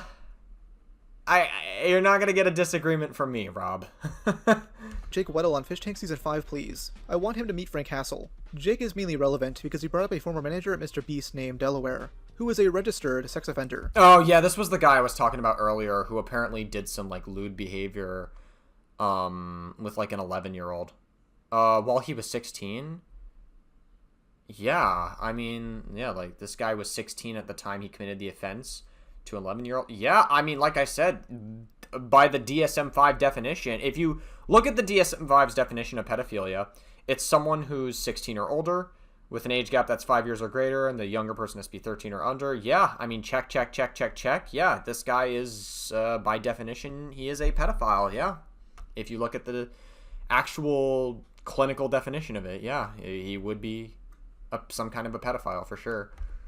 In 2010, he was convicted for sexual intercourse with someone under the age of 14, when he was 16. And they covered up the fact that not only did he work there, but he was like the manager when it all started. And you know that he knew it because He'll be in videos. He'll be in thumbnails. He'll be around. And whenever he is, he's wearing a mask. Why would you wear a mask? Why would you conceal your face? It's like, what are you concealing? That you are... Yeah, that he is a fucking pedophile, yeah. A registered sex offender? And that your face can be looked up on a thing? How much more can you literally cover up a sex offender? But when I was there... Yeah, I mean, that's the only reason why he would wear a mask in his videos, yeah. They called him Delaware. He's like, why do you call him Delaware? I didn't know. Apparently they called him Delaware because he's not allowed to go back to Delaware. Now, Jacob... Wow, okay. is wrong about a lot of stuff here, especially in regards to Jimmy, knowing that the guy was on the sex... Oh, but apparently he was wrong about stuff here, according to Rob's Media. I didn't look this far into the situation. I know that Dogpack lied about a lot of stuff in his video, so I kind of forgot about some of it. Under registry. That, I mean, videos with tens of millions of views collectively, you know, claiming I called a guy Delaware because he committed a crime in Delaware. Like, you know, that is not true. His name was just Delaware. I didn't, you know, call him Delaware to make fun of him or anything. And, I mean, I'm sure you're gonna ask me about it later, but like, there's literally, he was in a video before I hired him, working at Best Buy, wearing a name tag that said Delaware, and like that was public information, and like, you know, anyone could have saw that. And like even during when that was like getting shared a lot a couple months ago, I even sent that to a couple of YouTubers. I was like, hey, just so you know, like, I didn't call him Delaware because of this messed up thing. Like that was just his name, and here's proof. And I guess I probably maybe he did it as like a way to conceal his identity, and maybe he did it from that inside joke. I don't fucking know. Didn't say the name of the creators, but like one of them literally just said to me like, well, it's not really cool to like you or defend you right now, so I don't really care whether or not it's true, or I don't want to take the video down because then people are gonna think I'm controlled opposition. I was like, whoa. Delaware. That is a very real thing, by the way. Like, what MrBeast just said there, that is a very real thing. When I went through my... Like, I know I constantly go through back to this, but when I went through my cancellation, I had some... I'm not going to name names, but there are some people who were like, hey, listen, you know, I have to remove you from my spaces because, perception-wise, this is just not good to do. Like, I can't have you in my space. Like, it's just... It's not... Even though they knew about the situation prior to what like actually happening, like I opened up about like my situation before it became like this huge cancellation, they still removed me because like public perception would have the audience would have eaten him alive if he kept me there. Essentially, it was like terrible to associate with me, like publicly speaking, which I think was the goal of my original accuser's document, not because she was a legitimate victim of anything, which is disgusting because she still has a platform to this day. Which is very, very gross, but it is what it is. That's neither here nor there. We're in the present now, and we just deal with it as we go, right? Actually appeared in multiple MrBeast videos, and met the crew due to previously working at the local Best Buy with Chris. His brother-in-law, Jake the Viking, was the one to tell the story. Now, so real quick, so for people that might not know, just a quick version, how did you even get connected with MrBeast and the MrBeast channel? Brother-in-law got hired as their manager. Interesting. He was the sales manager at the Best Buy in Greenville. And then when Jimmy started blowing up, Chris worked at Best Buy with my brother-in-law, so they already had a relationship there. And then when Jimmy started blowing up on YouTube, he was going to Best Buy to get supplies. And so then every time I would go there, my brother-in-law would take care of him, try to give him the best deals he could, because obviously it's like, oh, this is a big-time YouTuber. I want to be in with that. And then when they had to fire their manager for an altercation that took place on a boat. I think it was like the Fortnite in the middle of the ocean video. Oh, yeah, I remember that one, yeah. Yeah, because he like pushed someone into the water. He pushed Turner or someone in. And when they did, they had to fire him for basically assault at work. And when they did that, they asked my brother-in-law to come on to be their manager. That previous manager was the one who got mad that Chris and Jimmy were joking about raping his kid. So essentially, they swapped out the guy who hates child rape jokes with someone who raped a child. Awesome. Cool. Oh, okay, so the person that was making the jokes about that Dan guy who had a child, the guy who was making jokes about raping their children, also actually had legitimate charges against him? Yeah, that actually makes it even more messed up. Holy fuck, yeah, no. Jesus Christ. Glad this guy is working on a channel primarily watched by kids. Speaking of what's appropriate for kids, why the fuck was Chris hanging out with Finster and Ella Hollywood, both being transgender porn stars who no child should watch? Ella was known for... Okay, that I don't... Why does that matter? Both being trans doesn't matter, and both being fucking porn stars, like, yes, obviously kids shouldn't watch them, but it's like, why would I just don't care. That seems like a bit of a pearl clutch. I don't know. I don't really like that point as much. Gooning with a well-known pedo named Giggly Goon Clown. Giggly Goon Clown. I have no idea who that is, and I don't really care to like look into it right now because I'm a little bit brain fried at this point. Who is known to pink pill minors, which is the pink pill. What does that mean? The act of convincing someone they're trans for sexual gratification. Oh, yeah, wait, I think I saw someone, wait, now that I think about it, I think I saw someone in the COD Zombies community try to, like, pink pill other people as well, like, children as young as, like, 13, they were trying to, like, manipulate them into thinking they were trans, like, really gross shit. It's one thing if, like, a kid, like, grows up being trans, is like, hey, I feel like I'm not born in the right body, but, like, if you're actively, like, trying to pink pill people, like, pink pilling is, like, very different. It's a very, very different thing. Finster used to be a somewhat family-friendly Minecraft YouTuber, who became a femboy, and later started taking HRT. Some assume this is due to the massive amount of donations they'd get while dressed as a woman, including some from a pay pig known as 10 Muses. Despite originally having a younger audience, he very openly does porn. Finster will later disavow his friendship of Ella and Ava, seemingly after loads of backlash from the wider internet. And it definitely, I do think Finster did it out of public perception, because in a lot of Minecraft communities, it's like very progressive there. It's like that in the SMP spaces, so I don't see how Finster's space would be any different. After that controversy, communication very quickly slowed with both of them. Ava didn't want to talk to Soda, brand risk. Ava didn't want to talk to me, brand risk. It didn't fit the branding image of MrBeast, which is fair enough. I was told that going into when we did the shoot in Tokyo. I was just sort of a standby. I was never going to be in the video because, obviously, I'm not exactly a kid-safe content creator. I'm not exactly PG. It was very quickly and very rightfully at the point where kind of no one talks to each other out of that photo anymore.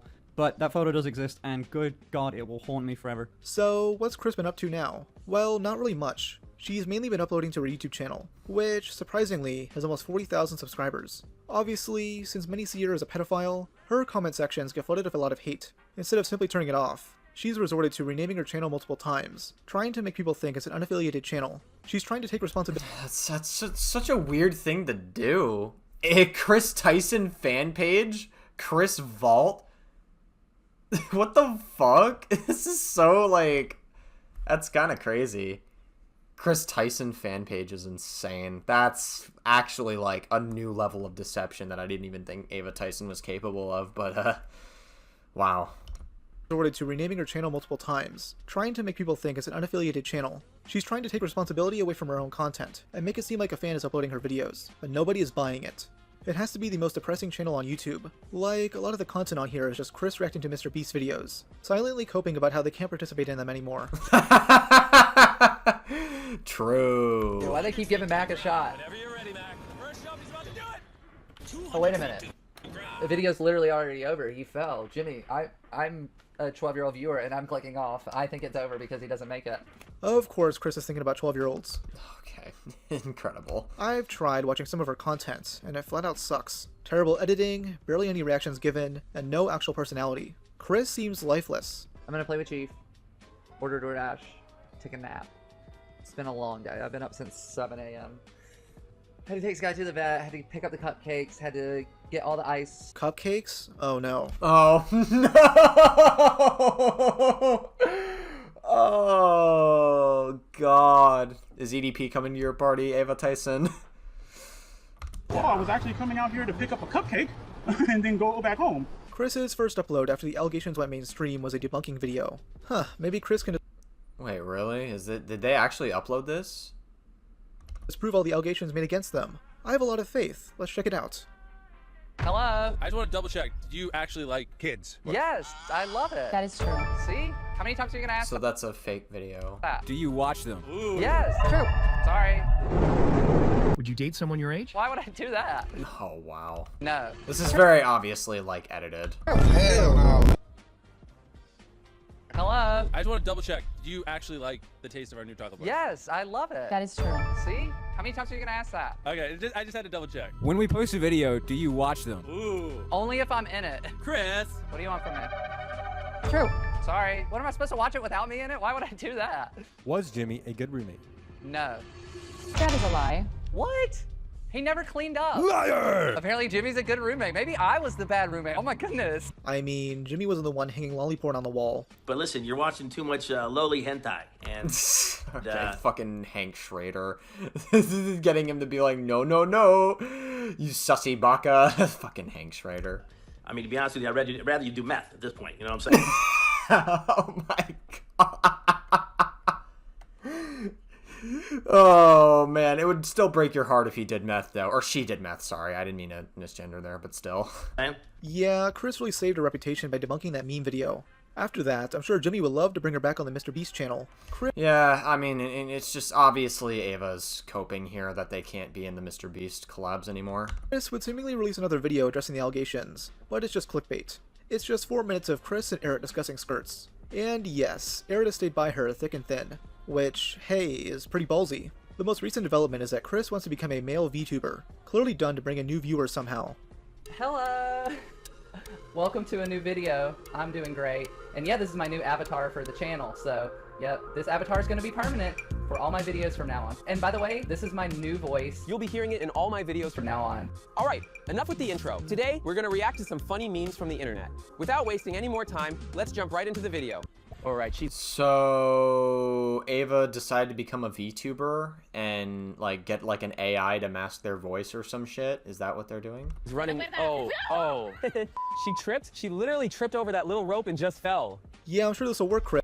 Oh, it's very soulless. Wow, very insightful of you. Just keep grinding out the slop, and you'll be just as big as MrBeast. I don't know why they didn't get like a female VTuber model. They could have just done that and like have a VTuber. They could have just done like the Cinder approach and get like a VTuber model with like big tits and stuff, and then like a ton of people would have like been like a pay pig for it. I don't know what her ultimate goal is here. Is she trying to rebrand? Does she need the money? Does she have another job? Or is she just going to be living off the MrBeast money for the next few decades? Either way, I think Chris still wants some form of positive attention, and is failing to get it. Nobody wants to associate with her anymore, besides maybe a few small corners of the trans community. Legitimately one of the big— That's— I don't know, dude. That— I don't like that. I just don't like that. I don't like the way Rob worded that. It kind of can come across as like a little bit of a dog whistle that like, oh, some transgenders are pedophiles. They like pedophilia. That could be a little bit MAGA coded there. I'm not gonna lie. I'm not saying that Rob's Media is MAGA. It's just very like strange that I don't know. It's very weird to word that. It could come across as a dog whistle that trans people are pedophiles. Biggest fall-offs in YouTube history. Now she's reduced to a channel making AI slop, picking up the breadcrumbs left by MrBeast, trying to make things feel like the old times. The good times, when people respected her as a Christian family man, who brought a lot of energy to the MrBeast channel. Mind you, her fall-off would have happened regardless if she was trans or not. She's always had a shit ton of skeletons in her closet, a closet that exists inside of a glass house. Her strange, online behavior just made others want to break her glass house quicker, leading to everything crumbling down. Or maybe this VTuber thing will work out, and she'll take over Nuxtaku's role of being the lolly-obsessed gooner of 2 million subs. Alright, yeah, like, listen, I think this Rob's Media video, for the most part, was good. A couple things I would say that I probably wouldn't have added, like the slurs, probably not good. I would have worded some parts of it differently, and I would have, maybe not, I don't know. A couple things I would have said about this Rob's Media video that is just, like, a little bit something I didn't really like as much. But for the most part, I thought it was a pretty good video. I thought it was, for the most part, it presented the information in a very good way. It has a very cohesive timeline from start to finish. My conclusive thoughts about Ava Tyson is that Ava Tyson is not a good person. She definitely is probably pedophilic to some extent because of the lolly stuff. To me, that's like the worst stuff that Ava's done. She has extraordinary boundary issues with both minors and with like other people involved. She just is incapable of setting boundaries whatsoever. And I feel like instead of doing this like AI react VTuber crap, Ava should probably just log off. Ava should probably log off and just focus on their personal life and just like stop. I just don't think Ava should be a content creator. It's very clear that they have to have better boundaries as a content creator put into place. So yeah, I mean, good shit.